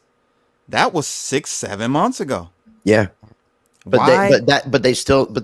was still competent enough to run the country because they knew that the incompetent old man wasn't actually in fact running the country, and they wanted whoever the puppet masters were with Weekend at Binance to continue being puppet masters. But see, this is why I can't stand the Republicans either. But this is why I can't stand the Republicans. The puppet masters can't be puppet masters, and it screws up the whole puppet show. Yeah, but this is why I can't stand the rhinos either, because they didn't. I mean, I only saw a few people pressuring or bringing that hypocrisy to light, saying, okay, you find him incompetent enough not to try him. Why is he still president? That was 6-7 months ago, or maybe even a year ago. And the rhinos ain't saying nothing. Of course, the Democrats ain't saying nothing. It's just I can't stand neither of them, bro. That's why I try to tell people I'm a political atheist. Do you think Trump is on the rhino side? I have to go back and find the actual mentionings of it. And I don't know why my mic keeps fucking doing this. Let me move it from my fucking mouth and see if this helps. I don't know. He talked about Jamie Dimon as Treasury Secretary, and I've heard he mentioned Larry Fink, but supposedly that wasn't true. So I'm not sure, but why would he be suggesting either one, especially Jamie Dimon, who is pretty much a convicted criminal? I mean, he's just not in prison, but he's been found guilty, and so has JP Morgan, and they just pay fines. They're so rich, they get to be in that club, that other system of that two-tiered system of justice that we have, where the rich people just pay their fines and they don't go to prison. Did you see the RFK speech? Plus, no, I didn't. I got to go and listen to it. No, I didn't go. Okay. No, a lot of, because like me and you in the past, like a lot of these things, I don't listen to speakers generally because I can go back and listen to them later. Unless it's something really important like this, I generally network and do my thing and then watch the speeches later, because that's the whole reason for me to go to the conference is everybody else. Right. But remember who the Treasury Secretary was under Trump and his administration from 2016 to 2020? Vaguely. Steve Mnuchin. Oh, Mnuchin, yeah. He wasn't a great guy. Mm-mm. And No. he also, me and you, I've talked numerous times about Steve Mnuchin had after his Goldman Sachs days, he did this One West Bank. And it was him, Joseph Otting, and Brian Brooks were the three main players from that bank that I want to be talking about for a quick second. And what they mentioned was Steve Mnuchin gets put in as Treasury Secretary. Joseph Otting gets put in as the comptroller of the Treasury, and Brian Brooks becomes Chief Legal Officer at Coinbase. Brian Brooks was working with Circle Invest with Coinbase's partnership for USDC. Gets that going, gets that rolling and all that. Before he's getting ready to step down from the CEO, the Chief Legal Officer of Coinbase position, he does a lot of interviews talking about the private sector, talking about kind of where I want to go and stuff that Whitney Webb and Mark Goodwin have been talking about. But the private sector needs to develop this, not the government. Moving forward in the technologies of crypto and digital dollars and things to that effect. And ultimately, once Brian Brooks was able to complete his job, fulfilling what I feel like his role was at Coinbase as Chief Legal Officer in USDC, he steps down. Joseph Otting gets moved to a different position, and Brian Brooks is then put in as comptroller of the Treasury. To me, like his reward for doing a good job as Chief Legal Officer of Coinbase. So this makes sense when Trump says something here in a moment, because there's two things that Trump talks about in this speech that I'll relate what I just said back. Thought we lost this wonderful person, and he's actually a terrible human being if you want to know the truth, so don't feel sorry. And we have another he's the worst human being. And I sort of made an analogy last night. Last night, think of this, I was speaking in front of a very powerful and very strong, very religious group, Christians, evangelicals, Christians. And then today I come in front of Bitcoin, and now I'm going to Minnesota to do a rally. That's almost like my life is it's so great. almost a Jesus Christ pose that he did there when he talked about the Christians and then Right, spreading his arms out. And you can tell he's not a Christian the way he mentioned Christians. Well, no, because at that very event, almost like those Christians, you know. Well, Donald Trump, evangelicals. when he was addressing them, he said he was a Christian. Man, that nigga ain't no Christian, bro. Nah, he's talking very highly about who saved his life, man. He said it a couple times. Of course, I know. He ain't no Christian. So whether he is, he's too rich to be a Christian. actually- Round of applause for that. whether he is actually, he's saying it is what I'm saying. You know, there's a ceiling, Rice, on Christianity, right? You know that, right? Like after you get over, let's say $500 million, you're no longer a Christian or a Muslim or a Jew. Well, there's that verse that talks about it would be easier for a camel to cross through a needle, like an eye of a needle, than it would be for a rich man to go to heaven. Now, hold on. The needle they're referring to is not an actual needle. Well, I've also been arc. heard it It's had an to do arc. with rope going through, not necessarily. And you could get rope, but it's very difficult to get the rope to go through because it takes a long time. So All right. it just could enough be misinterpretation. Enough of our Bible yes, study. the richer you get, the harder it is. I get it, and again, but it also goes back to what I try to say before, which is politicians just sometimes say things just to say it, which they do that sometimes. They do that all the time. All the time. All politicians generally all are the time. Empty promises is what I call them. But I cover a lot of territory. I go from religion to Bitcoin to a rally. And I don't get it mixed up like other people do. That's what I'm saying. It's a comedy. You're over here laughing. Where they come out and they say, may God bless everybody involved in the Bitcoin world. But actually, we mean that because you need blessing, because you've got to do something very spectacular. But we had an incredible time last night talking to Christians, largely Christians, a Christian group. And this is so great. And then we have a very big rally in Minnesota. Hasn't been one since 1972. Richard Nixon, can you believe it? And I think we're leading Minnesota. But there's some hanky-panky that goes on in Minnesota, but I think we're doing good. So we're going to leave here. We're going to go there for a big rally, but this is such an honor to be with you. Sadly, when we see the attacks on crypto, it's a part of a much larger pattern that's being carried out by the same left-wing fascists who weaponize government against any threat to their power. They've done it to me. Did you see I just won the big case in Florida? Thank you very much. The big case. Thank you very much. Good. Now it's a big case. That was the document case. I have Presidential Records Act on my side. Biden didn't. By the way, Biden, they said, here's what they said. They said, oh, yeah. You mentioned he's guilty as hell, but we're not going to charge him because he's incompetent. Unfucking I won the case believable. the old-fashioned way. It's called you win. I wouldn't have wanted to win the way he won. Trump won the case because they called him incompetent. Think of this. So they called him incompetent. So he's incompetent to run for trial, to stand trial, but he's not incompetent to run the country. How does that work? That's right. That's exactly what me and you were just talking about. That's what we were just talking about. Yeah. Yeah, I had to use the restroom. Sorry. Insane, bro. It is insane, dude. This whole thing is insane. This whole show we're watching, this virtual reality show that we're watching unfold in real time, it's insane. Yeah. Wow. But he's not doing it anymore because he didn't do particularly well in the debate. Did anybody watch the debate? Not too many people.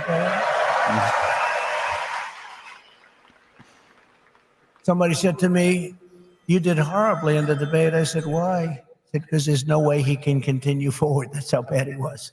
They said, I understand that. And that's exactly what happened, actually. We had a great debate. It was a tremendous debate, actually. And since then, hey, look, you have to open the eyes. You have to see what's going on. We have a country to run. The problem is that Kamala is worse than Joe. Is worse. She's a radical left lunatic, defund the police, all of the different things. And so far she's got a little honeymoon going on right now. But when people... They call her the diversity hire, I guess, is what they're using as the DIE or the DEI. I don't want to say DIE, but it's DEI. But she's the diversity hire. No, every time these stupid ass corporations incorporate DEI, they DIE. Round of applause to that. That's what they should be, just die.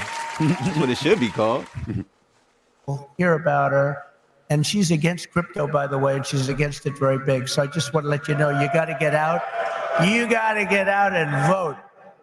It should be no surprise that these same totalitarians are hell-bent on crushing crypto and obliterating, and that's what they want to do, and that's what they are stated. They're there right now. You have the SEC. You know what they're doing, obliterating Bitcoin. The reason could not be more clear because Bitcoin stands for freedom, sovereignty, and independence from government, coercion, and control. The Biden-Harris administration's repression of crypto and Bitcoin is wrong, and it's very bad for our country. It's really quite un-American. As you know, 6 days ago, we officially defeated the worst president in the history of the United States. I believe he was the worst president in the history of the United States. Yeah, you're muted. I have to agree with you, Trump. I was gonna say, I heard that RFK did have a good speech, and maybe I should check it out, and we can do. Yeah, we might need to do a reaction to it. Yeah, I think so. Because I think it's a little bit more pro crypto, from what I'm understanding, and very specific on like buying and adding to the Think of it. Okay. Millions and millions of people have come into our country. They've come in from jails.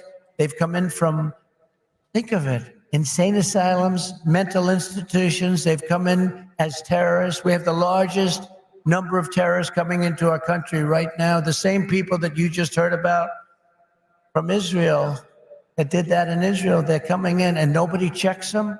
Nobody knows what's going on. We have no idea what's going on. They've lost control of our country, and only bad things can happen. So it's not going to be that way. We're not going to let that happen.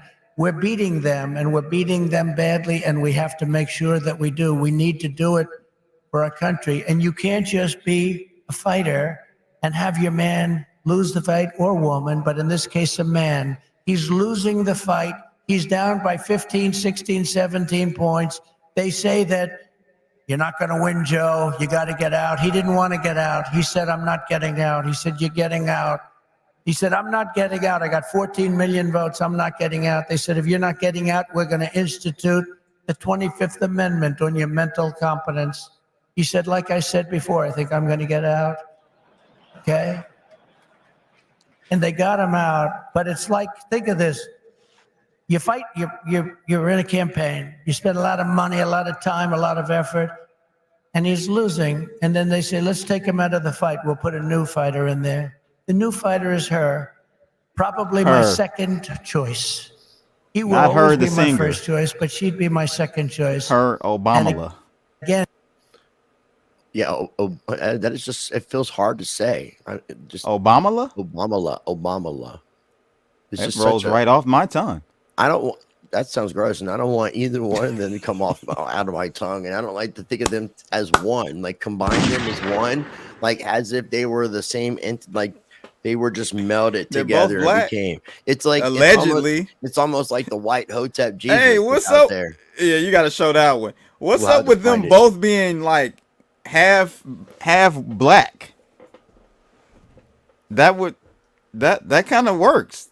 Very caramel. I know, but it'd be very together. I've seen pictures and it looks weird as hell, man. It's just it's very demonic looking. It's so strange. You got to say it like Trump. Obama. Does he actually say that? No, I don't think so. Because I don't think he said. I think he said Obama. I think he said Obama. She apparently claims to be black, but I don't think she actually has any black in her. I just think her darkness is from some other stuff. Her father is Jamaican, but I think he's a white Jamaican? Indian. I think he's Indian. A white Jamaican Indian. Yeah. Wouldn't that be an interesting? She got the black little tang, the black tang speech down. Bohemian. She's got that down pat.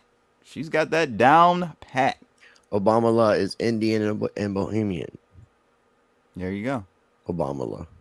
And if we don't win this race, and I know you're not that political, but you have to be political because your whole thing, I mean, you have a lot of politics involved in what you do. If we don't win this race, this country could be finished as we know it. This country is going to be in bad shape, and we have to be in there. We have to fight, and we have to win. And I pledge to the Bitcoin community. He just said something that I thought was really important, real quick. We're going to institute the 25th Amendment on your mental competence choice. And again, if we don't win this race, and I know you're not that political, but you have to be political. He says, I know you're not that political, but you have to be political. Because your whole thing, I mean, you have a lot of politics involved in what you do. And that goes back to all the YouTube channels that talk about we're not political and all this, but but crypto is political. Even Donald Trump admitted, like, money is political. No, money and freedom is political, and that's what Bitcoin is supposed to represent. You damn sure got to be political. Those people are towing the line and being pussies. Round of applause. To recognize that fact because we talked about that a lot. Yeah. If we don't win this race, this country could be finished as we know it. This country is going to be in bad shape, and we have to be in there. We have to fight, and we have to win. And I pledge to the Bitcoin community that the day I take the oath of office, Joe Biden, Kamala Harris's anti-crypto crusade will be over. It will end. It'll be done. It'll be done.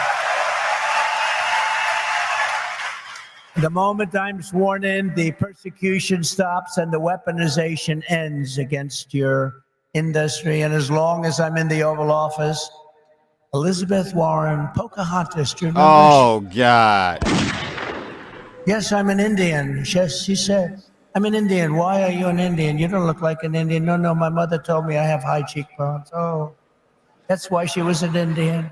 I named her Pocahontas. These Democrats are delusional, bro. Elizabeth Warren and her goons, and she's very nasty to you. She hates your people. She hates everything about you. Will keep their hands off Bitcoin. They're going to keep their hands off crypto. They're going to let it grow. We're going to let it grow. On day one, I will fire Gary Gensler and appoint a new SEC chairman. Here we go. Sign number 2. He didn't even read the speech before going out there to use it. So, real quick, have you looked into this? Have you looked into what he just said? Yeah, I reported on Gary Gensler actually, and I said this in the stream the other day. I said, now we know why Gary Gensler jumped out there ahead of Trump's speech, because he probably got wind that he was going to say that in his speech. He jumped out there, or at least there were rumors that Gary Gensler last week said he will not be, or will be stepping down come 2025. Yeah, I don't know if you heard about that. I don't know how. Yeah, I haven't seen that, but I don't know how this works. But I was looking up about, can the president fire the head of the SEC? And the SEC is a 5-member board of commissioners. Members are appointed by the president with the advice and consent of the United States Senate. The president does not have the authority to remove members once they're confirmed. Now, once he gets into office, I'm assuming he's allowed to select his own board. Yeah. And then once the board is selected, then he can't fire the board. He can't fire anybody once they're selected. But it sounded as if it was the president that was the one that chose. But generally, and it says the president also designates one of the commissioners as the chairman, the SEC's top executive. However, the president does not possess the power to fire the appointed commissioners, a provision that was made to ensure the independence of the SEC. So those are the two things that I wanted to make sure that we were aware of, right, when he's making a statement. Because again, not everything you say is 100% true, and it's not exactly the way you're saying it's going to be either. Listen to this part. That unpopular.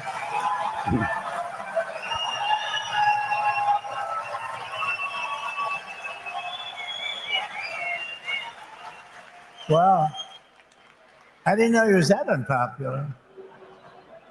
Let me say it again. On day 1, I will fire Gary Gensler. That's the best reaction he's gotten. Look, I stood up, man.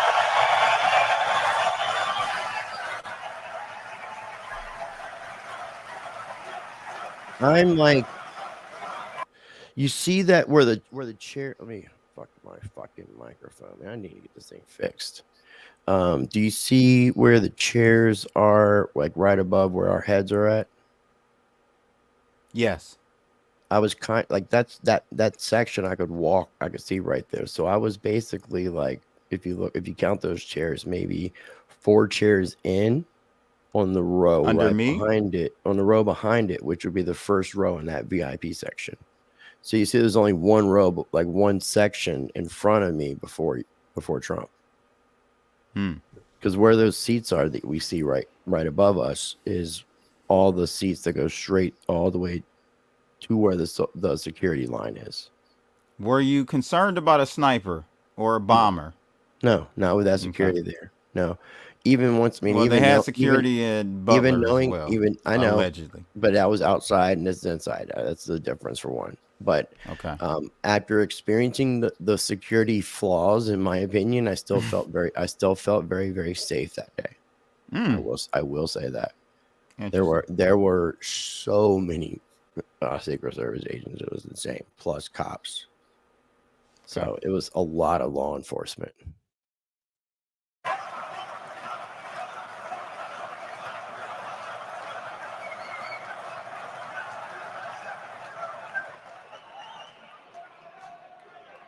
I will appoint a new SEC chairman who believes America should build the future, not block the future, which is what they're doing. And Kamala Harris wants to make him Treasury Secretary. That's not good. That's not good. He was Hillary Clinton's finance person. Did you know that? Crooked Hillary. Remember Crooked Hillary? Do you remember her? Anybody remember? He was the finance chairman of Hillary Clinton's campaign against the gentleman known as Donald Trump. Not a popular person. He's like, do you remember that murderous twat? Does anybody remember her? Or do you remember Hillary? Yeah, she ran against a person that I'm going to speak about, which is myself in third person, Donald Trump. It's just so funny how he's like just overemphasizing the whole "do you remember?" as if nobody remembers her. Like, how can you forget the twat? You know, it's a Wicked Witch of the West, man. You can't forget her. Within the She's unforgettable. I don't forget people that say black people eat came to my chicken. wedding. Oh, Do you know that? I don't even eat Our chicken. great First Lady Melania came to our wedding, and Bill came to our wedding. But it's amazing things when you run for office, a lot of things change in your life. A lot of things change. As president, I will immediately shut down Operation Choke Point 2.0.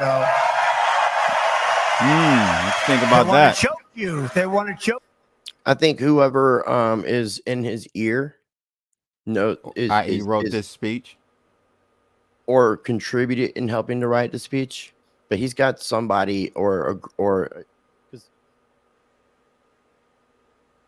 he talks about having like an advisory board, like a crypto committee or something. But Right. I imagine with someone like Vivek, he's probably in his ear pretty heavily. Yeah. And Vivek I don't think Trump knows what Operation Choke Point 2.0 is. I'm gonna be honest with you. I think he was probably briefed on it, but nobody. It's not like he was going to be interviewed about it, so he didn't have to. And this is all he had to know. So I don't think. I think yes, it was. They're trying to choke you out. They're trying to choke you out. It was a teleprompter, but again, I think that he's still halfway more. I think he knows a lot more than people are giving him credit for.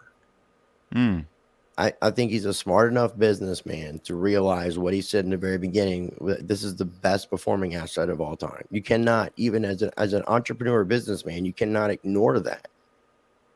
So, and you just can't. So he's admitted it. So I think he's a lot more aware than we think. And whether he's going to deliver on his promises, I can't say. Can't 100% say, because it depends on who else gets elected and how much control, like the Republicans have in the House and such. So right, we have to see how that goes. I mean, if it's a lot more Republicans getting in office where he could possibly get some things done, then yeah, we could see a lot of positive things happen for crypto. But we also are anticipating a crash and depression or recession or something that me and you have agreed is going to happen in his term at some point. So let's continue. Choke you out of business. We're not going to let that happen. And no longer will your government sit by and watch as Bitcoin jobs and businesses flee to other countries because America's laws are too unclear and too tough and too angry and too stiff. We will keep each and every Bitcoin job in the United States of America. That's what we're going to be doing.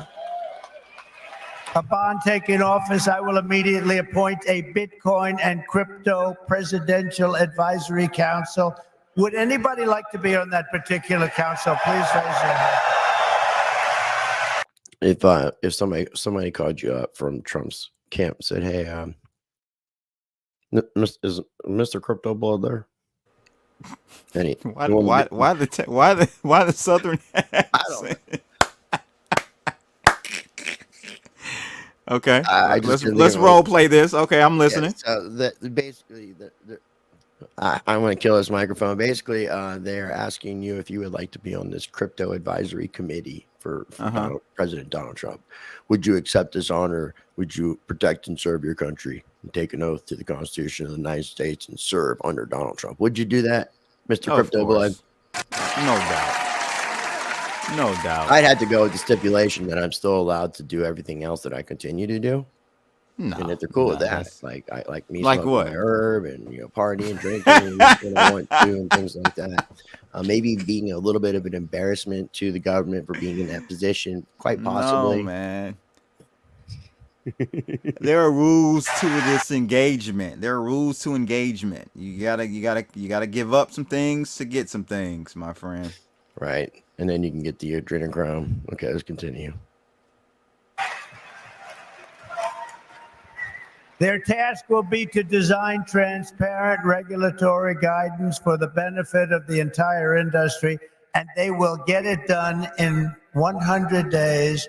We will have regulations, but from now on, the rules will be written by people who love your industry, not hate your industry, people that want to make it clear and simple, straightforward and fair, people that want to see your industry thrive, not dive. Next, I will immediately order the Treasury Department and other federal agencies to cease and desist all steps necessary, because, you know, there's a thing going on in your industry. They want to move the creation of a central bank digital currency. It's over. Forget it. Cbdc. There will never be a Cbdc while I'm president of the United States. CBDC. Now, one, this comment's funny. How's the This okay? comment's Yeah, funny. I was wondering about this. I'm not sure. It's all good. I mean, I am a hater on a lot of things. Depends on what you're talking about specifically. What, hating on the fact that I had to quit smoking weed? I don't know what be he on the JD. advisory What are you council? referring to? Let us know. Definitely want to know. But what he just said there, when I was talking about Steve Mnuchin and went through that quick little story and Yeah. talking about the private sector and USDC and what he just said, because this goes back to what Whitney Webb and Mark Goodwin and a lot of other people have been saying. Right. There will not be a central bank digital currency in the United States. And I've said that too, right? I've been on record. Let's continue, because there's more to this part, and then we can kind of dive into it a second. And plus, it's almost slightly over. So, shout out to Enzo Hunter. Appreciate you tuning in. Thanks, Let's go ahead bro. and continue on. And I will always defend the right to self-custody. I like that. Self-custody. You're going to have a great industry. You're going to have a great industry, and we're going to be fuel for your industry, not demolish your industry. America will once again be a nation that protects property rights, privacy, freedom of transaction, freedom of association, and freedom of speech. We're going to we're going to go back to the old days when we were a nation that was building, not a nation that was eating itself alive from within. As part of our effort to provide regulatory clarity, we will create a framework to enable the safe and responsible expansion of stable coins. Do you know what a stable coin is? Does anybody know? Please raise your hand. Do you know what a stable coin is? Allowing us to extend the dominance of the U.S. dollar to new frontiers all around the world. Allowing us to extend the dominance of the U.S. dollar all around the world. America will be richer, the world will be better, and there will be billions and billions of people brought into crypto economy and storing their savings in Bitcoin.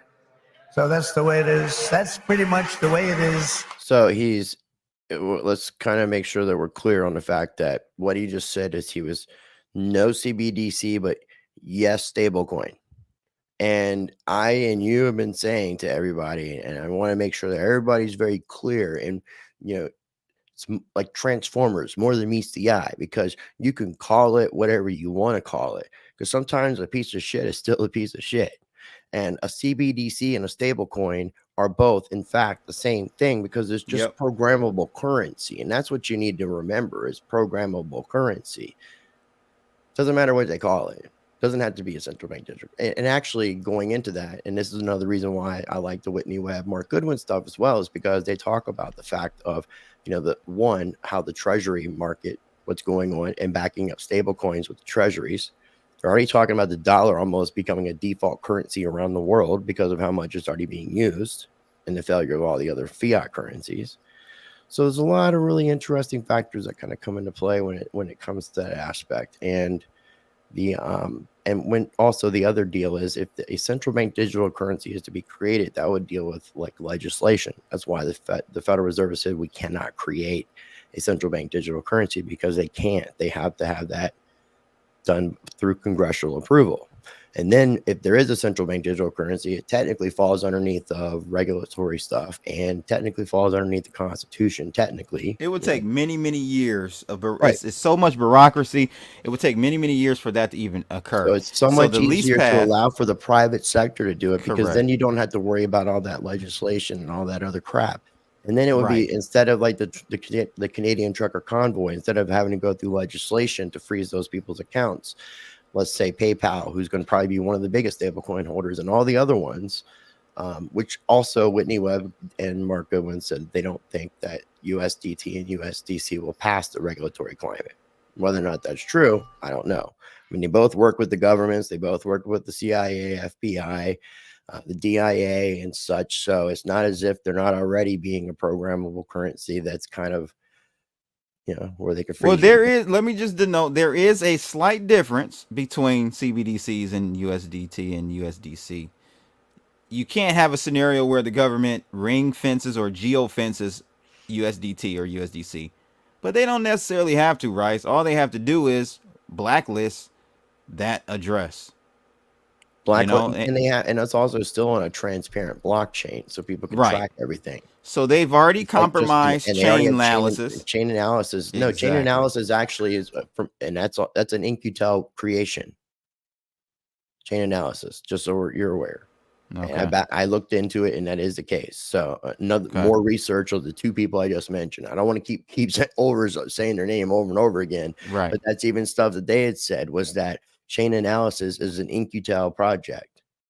It's basically privatized government related. Right. So stuff. That is the layer in which they will surveil your coins, and they have the power to, ladies and gentlemen, and they've done this before many times. Frozen addresses of USDT and USDC.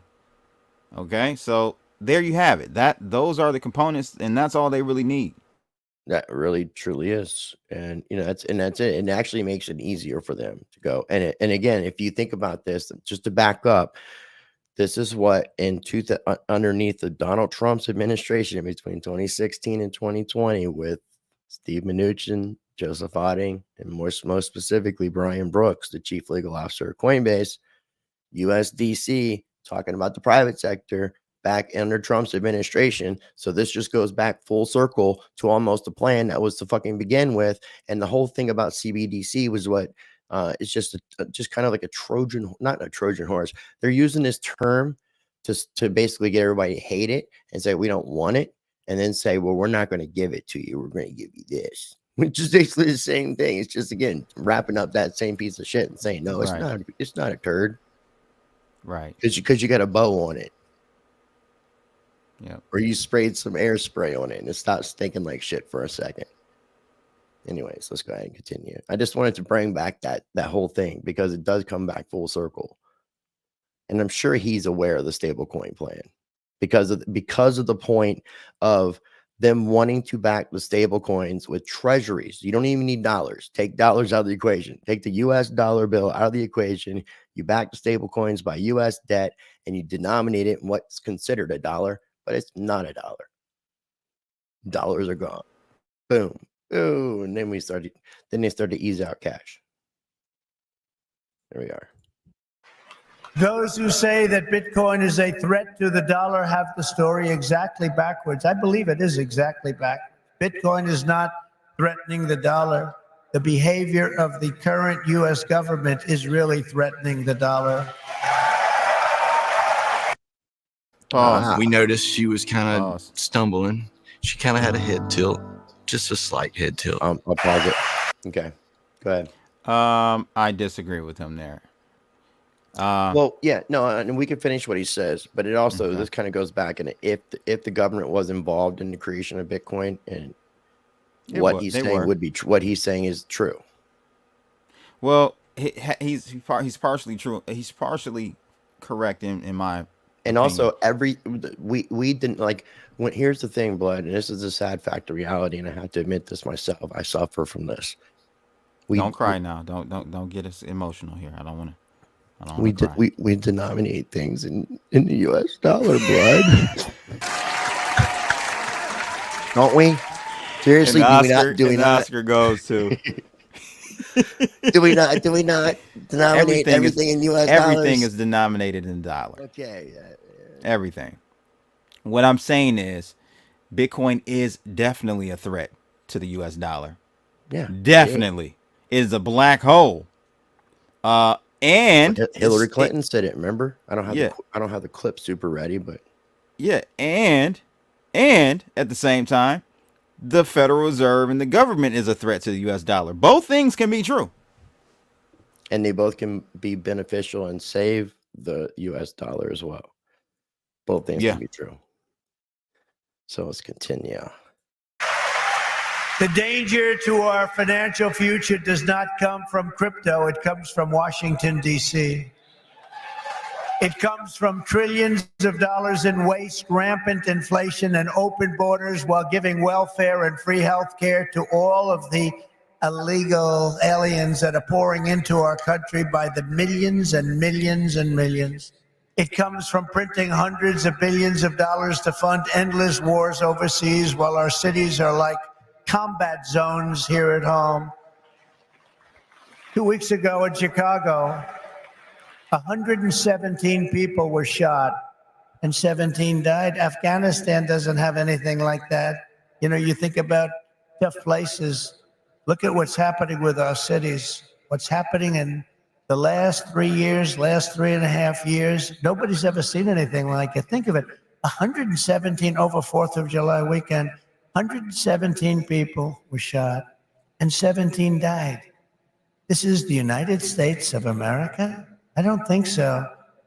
By the way, when I was president, we had no wars. We had no new wars. We didn't start any. Remember when Hillary said, he'll start wars. Look at his personality. No, I said, my personality will keep us out of wars. But we finished off some of the old ones like ISIS, which they said would take 5 years to do, maybe more. We did it in 4 weeks. We beat ISIS in 4, because we have a great military. And it's not a woke military, by the way. Maybe some of the people on top are woke, but this is not a woke. I got to see that first when I looked at what they did and what they did for me. They were unbelievable. They did things that nobody thought were possible. Our real generals and our soldiers, there's no woke. They're trying to get them to be woke, but these people are not going to go woke. I can guarantee you that.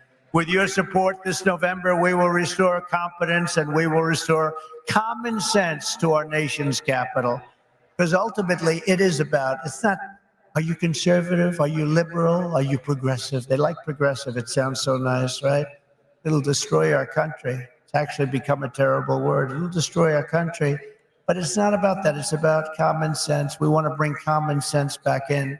This is all common sense that we're talking about today. And Bitcoin and crypto will skyrocket like never before, even beyond your expectations, and you are the people that are doing it. As we stop the war on crypto, we will immediately, and we'll do this very quickly, begin to build our economy, because when America is prospering, Bitcoin is soaring, and it'll go up with it. We had the greatest economy ever, and we will soon have it again. Under the Trump administration, the typical middle-class family income rose by $6,000 a year. People don't like mentioning that. America had more money to save than at any time in many decades. As a result, during my 4 years in office, now you have to listen to these numbers. These numbers are like beautiful. And I don't want to repeat myself. Listen to these numbers. As a result, during my 4 years in office, Bitcoin surged by 3,900%, from $898 the day I took office to $35,900 the day I left. That was the biggest jump, I guess, in just about any industry. Think of that. Now compare that to just after 3.5 years of Biden and Harris, adjusted for inflation, Bitcoin is up 50%. Now, 50% sounds good, but not when you're comparing it to almost 4,000%, right? 50%. You know, normally you say, oh, that sounds pretty good. Let's not put that into the speech. No, 50% is not good. When people can't afford groceries or rent, they have no savings to store in Bitcoin. This administration caused the biggest inflation in the history of our country. And that's what's happened. Our people are being wiped out. From the very first day we take back the White House, we will replace the Biden-Harris economic stagnation with a brand new Trump economic boom. You're going to have a tremendous boom. You know, you have a lot of great analysts out there.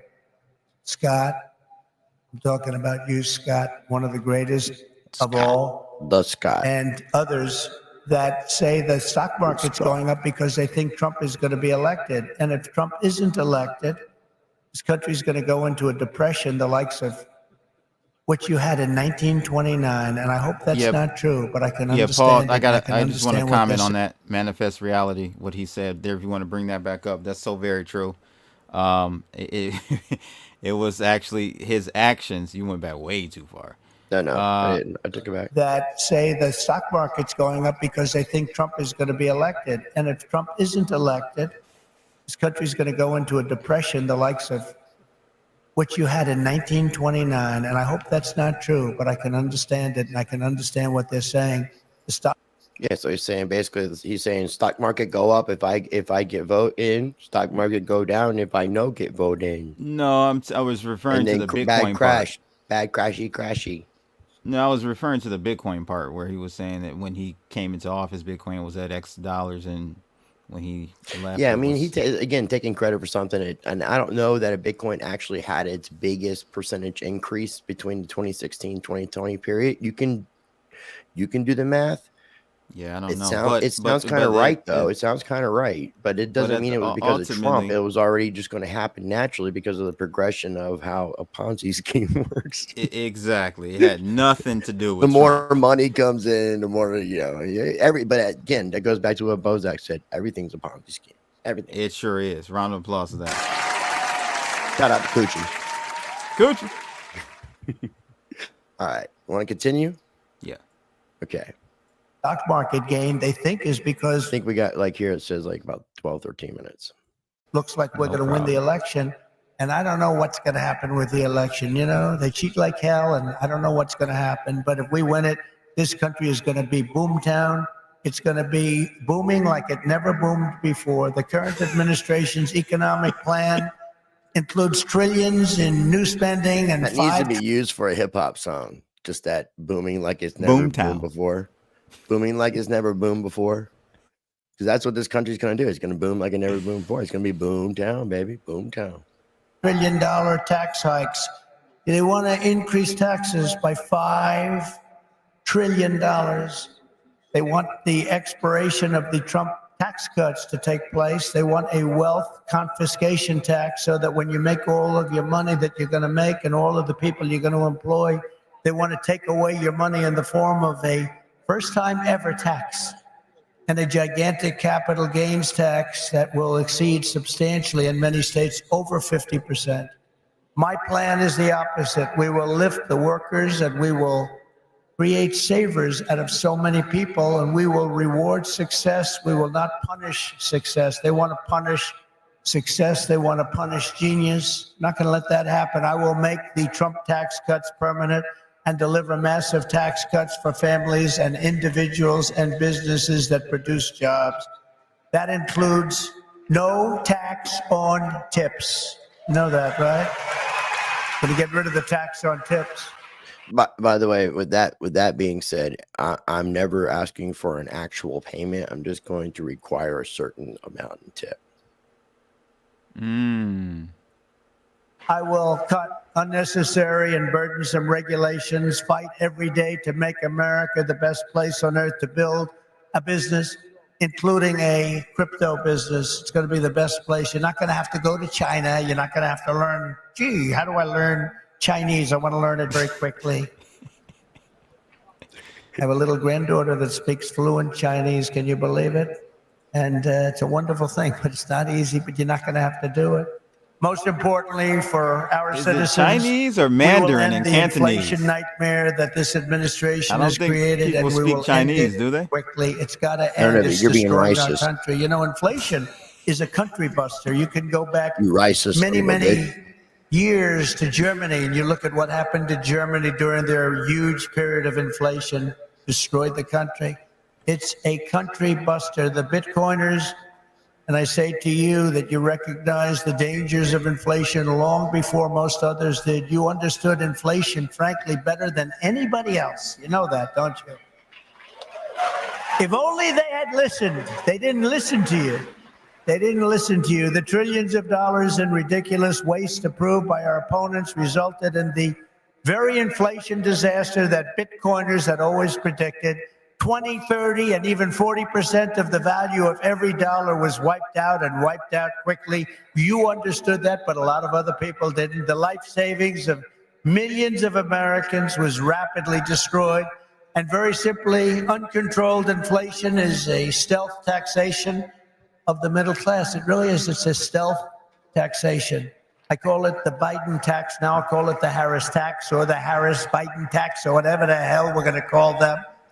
But it's a disaster. It's a tax of 50%. It's a 50% tax. Inflation, think of it. It's a 50% tax on people, 50. This is a human tragedy, and it's destroyed people. It's a national disgrace. It's destroyed everything in its way. It must never be allowed to happen again, and it won't. When I'm president, I guarantee you it won't happen, because we're going to do things that make sure it doesn't happen. They've allowed pricing to get totally out of control. We're going to do energy, bring it down to levels that people have not seen in many, many years. We had it at levels. We were at $1.87 for a gallon of gasoline. You don't see that right now. For 4 straight years, under my leadership, we had effectively no inflation, none. When I left office, it was 1.4%, and then it stayed there for almost 2 years. Remember when Biden said it was 9? I inherited 9%. That was just. I'm pretty sure that that number is pretty often skewed, because, I mean, even the Federal Reserve aimed for 2% a year. So 4 years, that would be 8% if you want to be technical, right? Yeah. Okay. Just another lie. Misinformation, disinformation. We gave them a hot country. We went through the COVID. We did an incredible job. Never got credit for that. Always got credit for the economy, for the military. We rebuilt the military. We created Space Force. We did so many different things. Never got credit for that. You know what? We gave them a great country with essentially no inflation. And after 2 years, they drove this country, and they drove inflation through the roof. 2 years, cost of living went up, in some cases by over 50%. They say 22%. They like to say 22, but it could be much higher, and it is much higher depending on what they include. They don't include things like interest rates that went from 2.5% to 10%, but you can't get the money. When I return to the White House, I will stop the wild and wasteful spending of this administration. I will end the endless wars. They never stop. Again, we had no wars. We had no new wars under your favorite president, President Trump. We had no new wars. They thought I was going to start a war. Let me tell you something. I'm going to stop World War III, because we're closer to World War III than we've ever been since the end of World War II. I will seal the border and stop the invasion of millions of people pouring into our country illegally. We will totally defeat, and we will do this quickly. We will defeat inflation, and together we will bring back the American dream for citizens of every race, religion, color, and creed. We will bring it back, the American dream. You don't even hear the statement American dream anymore. You don't hear those words anymore. We used to talk about the American dream. A lot of you people are in the American dream, but you're going to be crushed if you don't elect me. I hate to tell you. You don't elect me, you're going to be crushed. You're going to say, Alice, what a mistake it was. We went for a person who has no talent. She's been a failure at almost everything she's done, instead of Trump. And look at us now. We're going to move into an extremely small house from our beautiful house.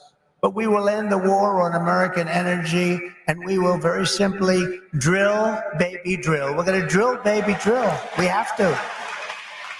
It's what we have. We have more liquid gold under our feet than any nation in the world, more than Saudi Arabia, more than Russia. We don't use it. We don't use it. They use it. We don't use it. We go out and buy oil from Venezuela. It's amazing. But we won't stop there. We will harness American energy in all forms. I have set the ambitious goal that by the end of my term, the United States will be the #1 lowest cost of energy and electricity of any nation on earth. We can make it so inexpensively. Because of what we have under our feet, we can make it so inexpensively. And with low energy costs, America will become the world's undisputed Bitcoin mining powerhouse. You'll be a Bitcoin mining powerhouse. You will not have to move your family to China. You will not be moving to China. As we implement these reforms, Bitcoin and crypto will grow our economy, cement American financial dominance, and strengthen our entire country long into the future. Many Americans do not realize that the United States government is among the largest holders of Bitcoin. Does anyone know that? How about that?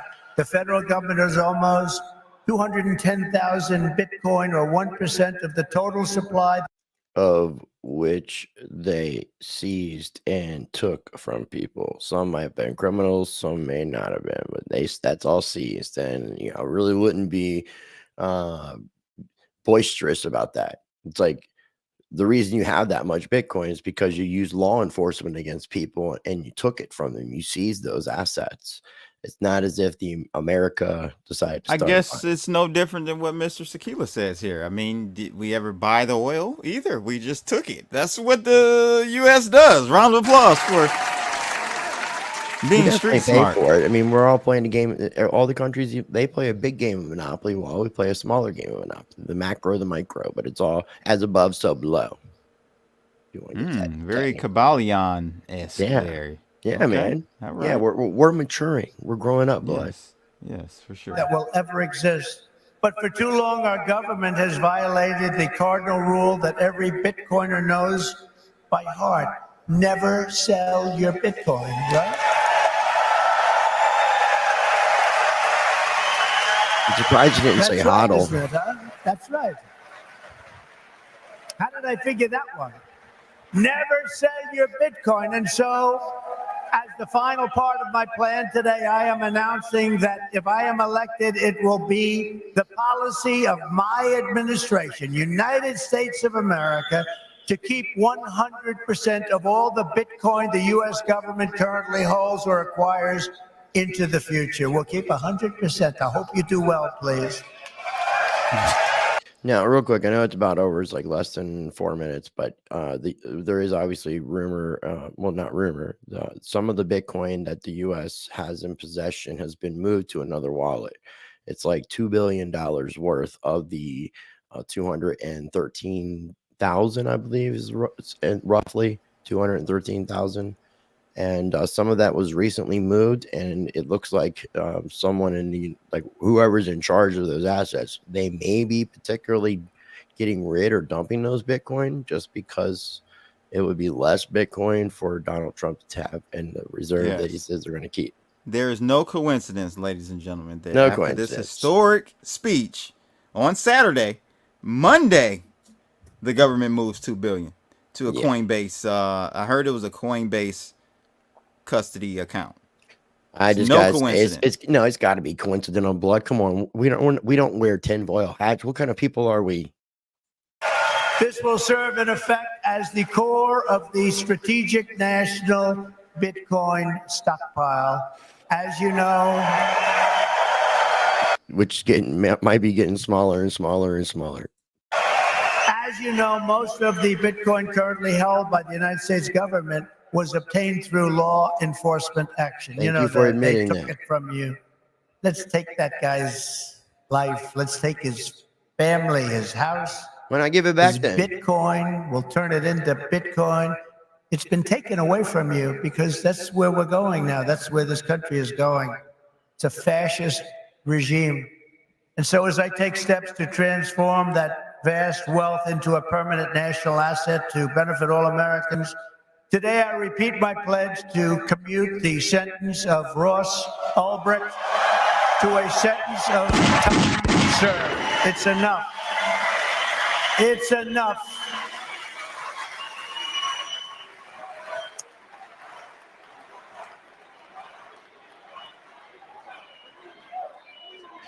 I was disappointed. That's where we are. I was supremely disappointed in that whole week free Ross chant. That was weak. That was very weak. They got more excited about Gary Gensler. Of course. Because it affects their... See, you know why, though? Yeah. Hey, hold on. It affects their money directly, right? Yeah. Freeing Ross does absolutely nothing to Bitcoin price. So True. That's inherently why. Good point. Good point. Yeah. As a country, ultimately my promise to each and every one of you is this: I will be the pro-innovation and pro-Bitcoin president that America needs and our citizens deserve. This will be one industry, but this will be a thriving industry, a great industry, and I'm going to be doing the same thing for every other industry also. Our nation has never thrived by trying to censor new ideas and shut down the dreams of our people. America always plants our flag on the next frontier and pushes boldly ahead. We have to do that. We haven't been doing that for a long time, especially the last 3.5 years. It's gone the exact opposite. Those of you in this room inherit the legacy of generations of American pioneers and patriots, risk takers and renegades who settled this continent, built the modern world, and lived on the bleeding edge. You live on a bleeding edge. You do know that, Bitcoiners, don't you? You are the modern day Edisons and Wright brothers and Carnegies and Henry Fords, and what you do in your lifetime stands a chance to outlive us all and inspire humanity for generations to come. This will go down as a very important day in the history of your industry. Together, you are building America's future with your own smarts, your own grit, and your own skin in the game. You have a lot of skin in the game, and that's what you're doing. It takes courage to do it. Most people don't have that courage. My job will be to set you free and to let you do what Americans do best and what you're going to do better than anybody. Win, win, win. You're going to win, win, win. With energy, passion, and brilliance like we have rarely seen before, our country cannot fail. We're a failing nation right now, but we're not going to be for long. Our country cannot fail. With your help, we will save our nation, we will restore our republic, and we will make America and Bitcoin bigger, better, stronger, richer, freer, and greater than ever before. Thank you all. Have a good time with your Bitcoin and your crypto and everything else that you're playing with. And we're going to make that one of the greatest industries on earth. Good luck, and God bless you all. Thank you. God bless you. Thank you. And everything else you're playing with. Good luck with your Bitcoin, your crypto, and everything else you're playing with there, all you youngins. Win, turn the deuce to a 4, to a 9, made history, half to a whole overnight. This is victory. We just got phone call.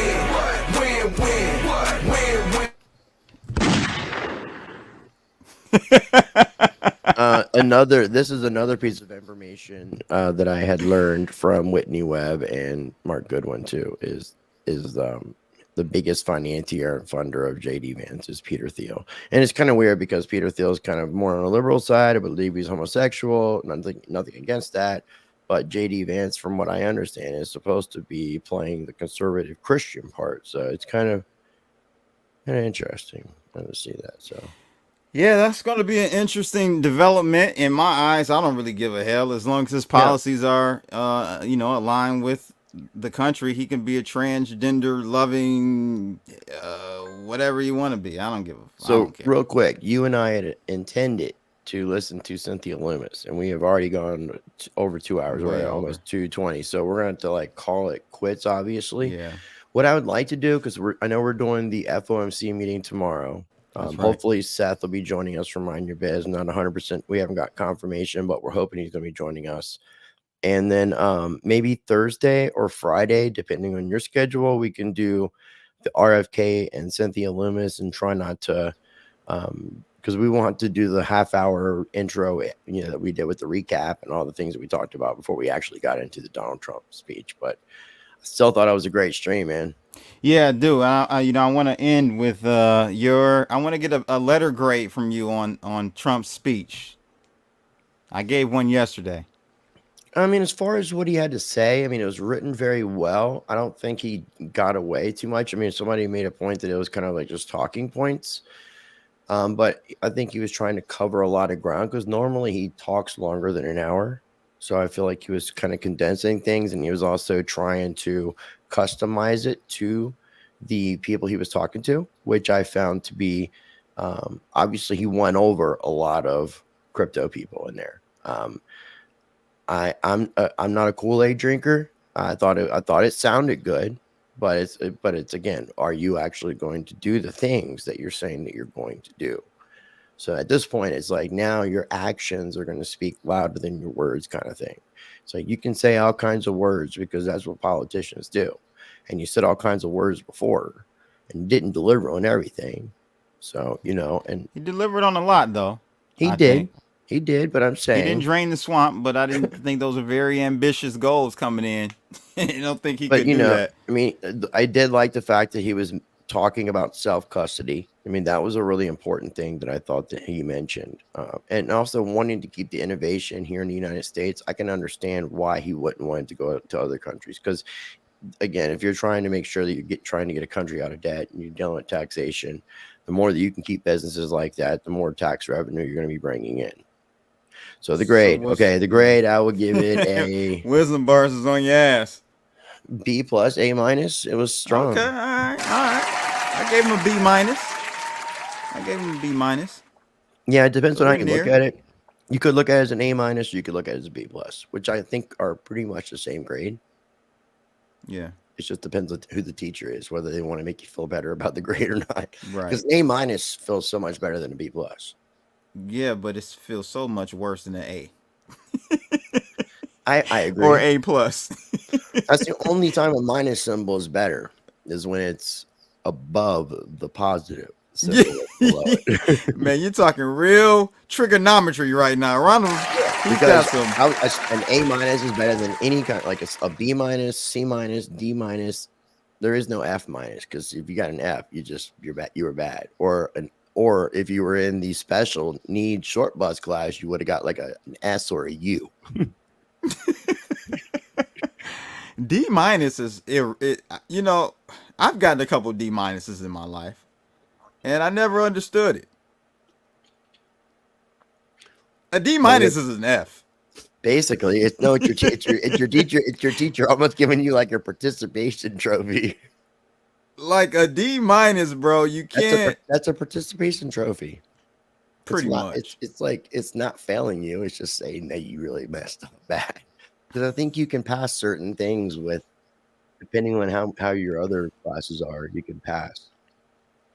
Whereas if they would have graded you as an F, it could have potentially flunked you for that particular semester or even that grade. So they're rigging the election. They're rigging the grades with the D minus. Yeah, it's a nice way. I mean, they should never even came up with the minus and plus thing anyways. It should just been like A, B, C, D. Yeah, seriously. It should never. And why? Where was the E? I mean, there was no E for effort. I mean, that would have been at least better than a D minus. Give him an E. He tried. Yeah, what's up with the skippery of the E? Something about the F. E, and I don't know. Maybe they're racist about the E. So that's something we have to check into that. Donald, I'm very familiar with that goofball. He's too much of a jackass as far as trying to communicate with him. But I have looked into his stuff regarding what I cover on the Rice Against the Grain channel, because I cover stuff in regards to law. Yeah, you're right. He is a little weird. This guy likes to wear mankinis periodically. He has an obsession with pickles.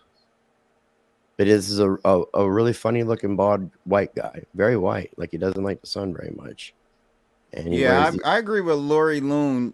I mean, you got to give it to Trump, bro. Like, no other president would have been able to take the hits after hits after hits after hits, man. Like, I agree, man. But still accomplish something.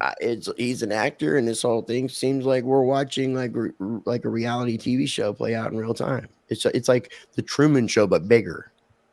Why did I just watch the Truman Show over the weekend? Because of what I just said, to give you confirmation. Oh my God. I swear everything that we're watching is a show. Because again, the Democrats know, they take polls. They know that everything they were doing was making Donald Trump stronger and stronger and stronger, and basically to the point that they knew.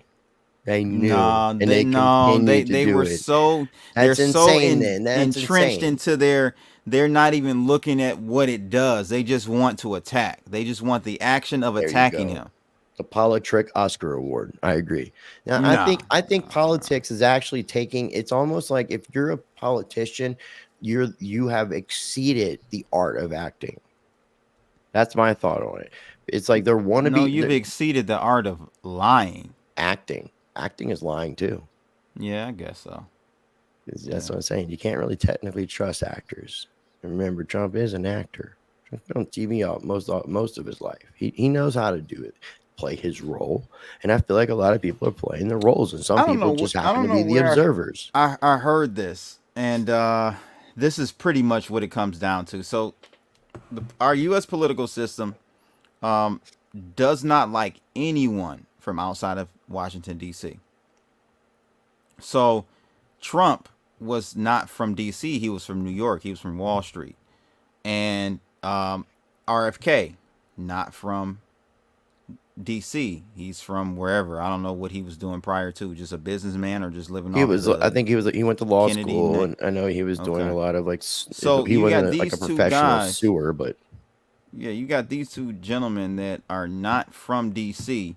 entering into the ring, and they forgot to rig the elections in 2016 because they didn't think a guy not from D.C. was going to actually get in. So it's actually a double-edged sword in a way, Rice, with Trump winning in 16, because now they're going to make sure they rig it every time and not get caught with their pants down. Which is why he did mention that, how it was basically the election. He questioned whether or not it was going to be a fair election because of what's occurred before. He said that in that speech. So 100%. I mean, now we know by popular vote, by everything now. I mean, Donald Trump there's no way that he's not going to get elected if there is a normal selection. No, they've got Obama in the lead in the polls somewhere. Well, let's see the debates. I think she's going to have, there should be a debate, and I'm hoping she debates. But yeah, everything is rigged, and I think a lot of this is just, again, right wing, left wing, same bird. I mean, I know Trump is doing things that buck the system, but sometimes you have to have that to make the people think that they're still not slaves. Nah, getting your ear blown off is not. I know, but at the same time, that ear looks like it never was fucking had anything done to it. Why do you say that? Have you seen his ear? You got pictures of his ear now. Yeah, everybody's like, well, how does the ear get healed up so quick? I at the speech, the Bitcoin 2024 speech, if you look, he had his toupee covering the back of both ears. So I don't know if you got another clear view, but I have to go back and look at that.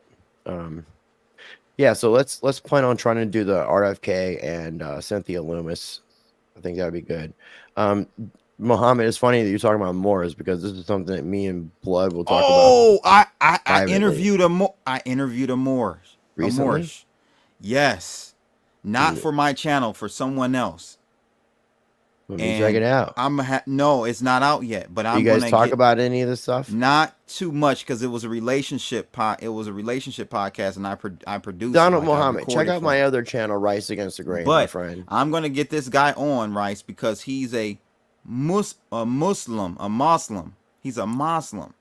Do you know what a Muslim is? Not a Muslim, a Muslim. Not a U, but an O. But an O. Well, he's more true to what? Man, bro, we're gonna crack. A matter of fact, I'll do is I told you I've gotten into this. Get the two of us on with him, because he's well into it. Like, he's deep into it. It's very, in a way, I think Hotep is into this shit too, but I can't get Hotep to talk about it. I think Hotep's into this shit because, like, where does the fuck name Hotep come from? It's an Egyptian thing. And they also relate Moorish people back in that time period and stuff to that effect. And talk about America being Morocco, and talking about Obama knowing that. That's why, because the first nation to ever actually recognize the United States of America as a country was Morocco. And there's a lot of Moroccan history that comes back here, and it relates back, and people say that it goes back to, that's where it goes back to, like, even like what we consider to be Native Americans, looking very kind of not necessarily African, but copper skinned is the term that was used. Me and you talked about this privately, and this is stuff that you'll get. This is stuff that you'll get with the GXA when it's finally unveiled. So these are the kind of the kind of conversations I think that we're going to have in those factors with that GXA. Oh, so Pocahontas is not an Indian. Oh, okay. Round of applause for that. Well, it's Elizabeth Warren, my friend, as well. Some of the red-skinned individuals still can be native. It's just not all native. She ain't red, bro. Native Americans are the same. So there would be like darker-skinned ones, and a lot of those were East Coast. Because I told you, I think it was Old Dirty Bastard. One of his earlier grandfathers, like 2-3 generations down, was like straight Native American. Mm-hmm. You know, there may have been some semblance of intermixing with African people at that point. I would assume so. Yeah. Because but I believe, you know, his grandfather one of his grandfathers was just as dark, if not darker, than some of the other black people in the family. So a lot of Native Americans were very copper skinned and looked like what you would consider to be black people. That's why a lot of black people say we didn't come from Africa. Even Hotep says that. You say that. Because we were already we were already here. We were already here, brother. I knew there was a reason I liked you. Maybe I was black in a past life. Yeah. All right, already here. That's a good way to end it. Yeah, we appreciate you. Make sure you hit that like button, share, subscribe. I got all Rice's links in my description. Likewise, we have each other's links for each other's socials and each other's video descriptions. We always do this all the time. I think, what time are we doing a stream tomorrow? What time are we setting it for? Like 1:30, 1:45? No, we would miss the boat, my friend. 1:30? No. We weren't doing it before 1:30, were we? It starts at 2:30. Oh, it starts at 2. No, 2. Well, okay. So we're going to go live at 1:50, ladies and gents. 1:50. Okay, so 1:50 tomorrow for the FOMC, and then we'll figure out the rest for the RFK and Cynthia Lummis. And so, yeah, make sure you guys are subscribed to both of our channels. If you're watching on X, those reposts help. Make sure you smash that like button. That would be greatly appreciated. And before we are about to wrap things up, I'm going to throw up this thumbnail. You got any final thoughts? Anything else you want to add? Jerry. I'll throw it up with the final track. I'll end this with this little AI ditty.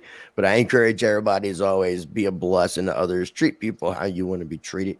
Be the glitch that you want to see in this matrix, this virtual reality TV show we're experiencing. Be the change you want to see in this world. Think for yourself. Question everything. And until next time. Holla. All right, here we go.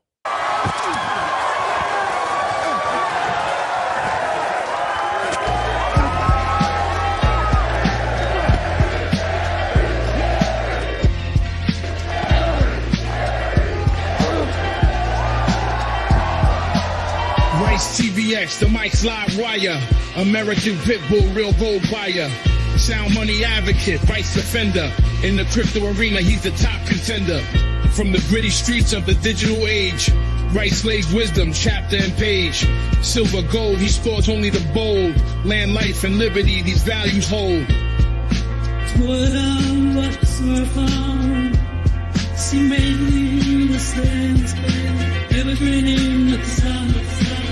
Constitution, deep dive, knowledge revival. Navigate the system, critical for survival. Rice engraved like inscriptions on metal. Pitbull in the game, lead foot on the pedal. Land acquirer, a strategic mind. In the fight for freedom, he's frontline. Educate on rights, the law he'll explain. Chris Rice the Pitbull, breaking the chain.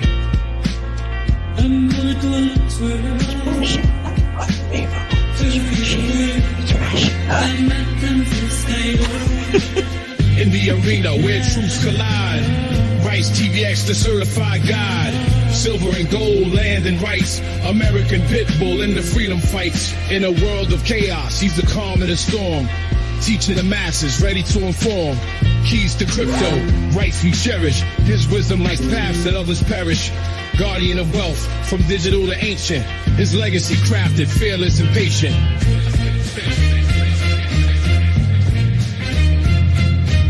One more time.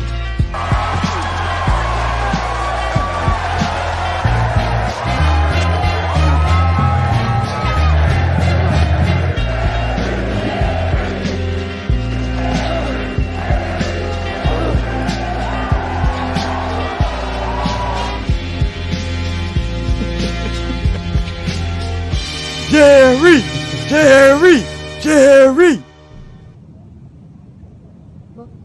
quick, before we begin, I want to encourage you, if you are not already subscribed to the channel, make sure you are subscribed. And if you are subscribed, make sure you are still subscribed. YouTube, unfortunately, has been unsubscribing a large amount of people over the past few months. So make sure you are still subscribed. And if you're not subscribed, what are you waiting for?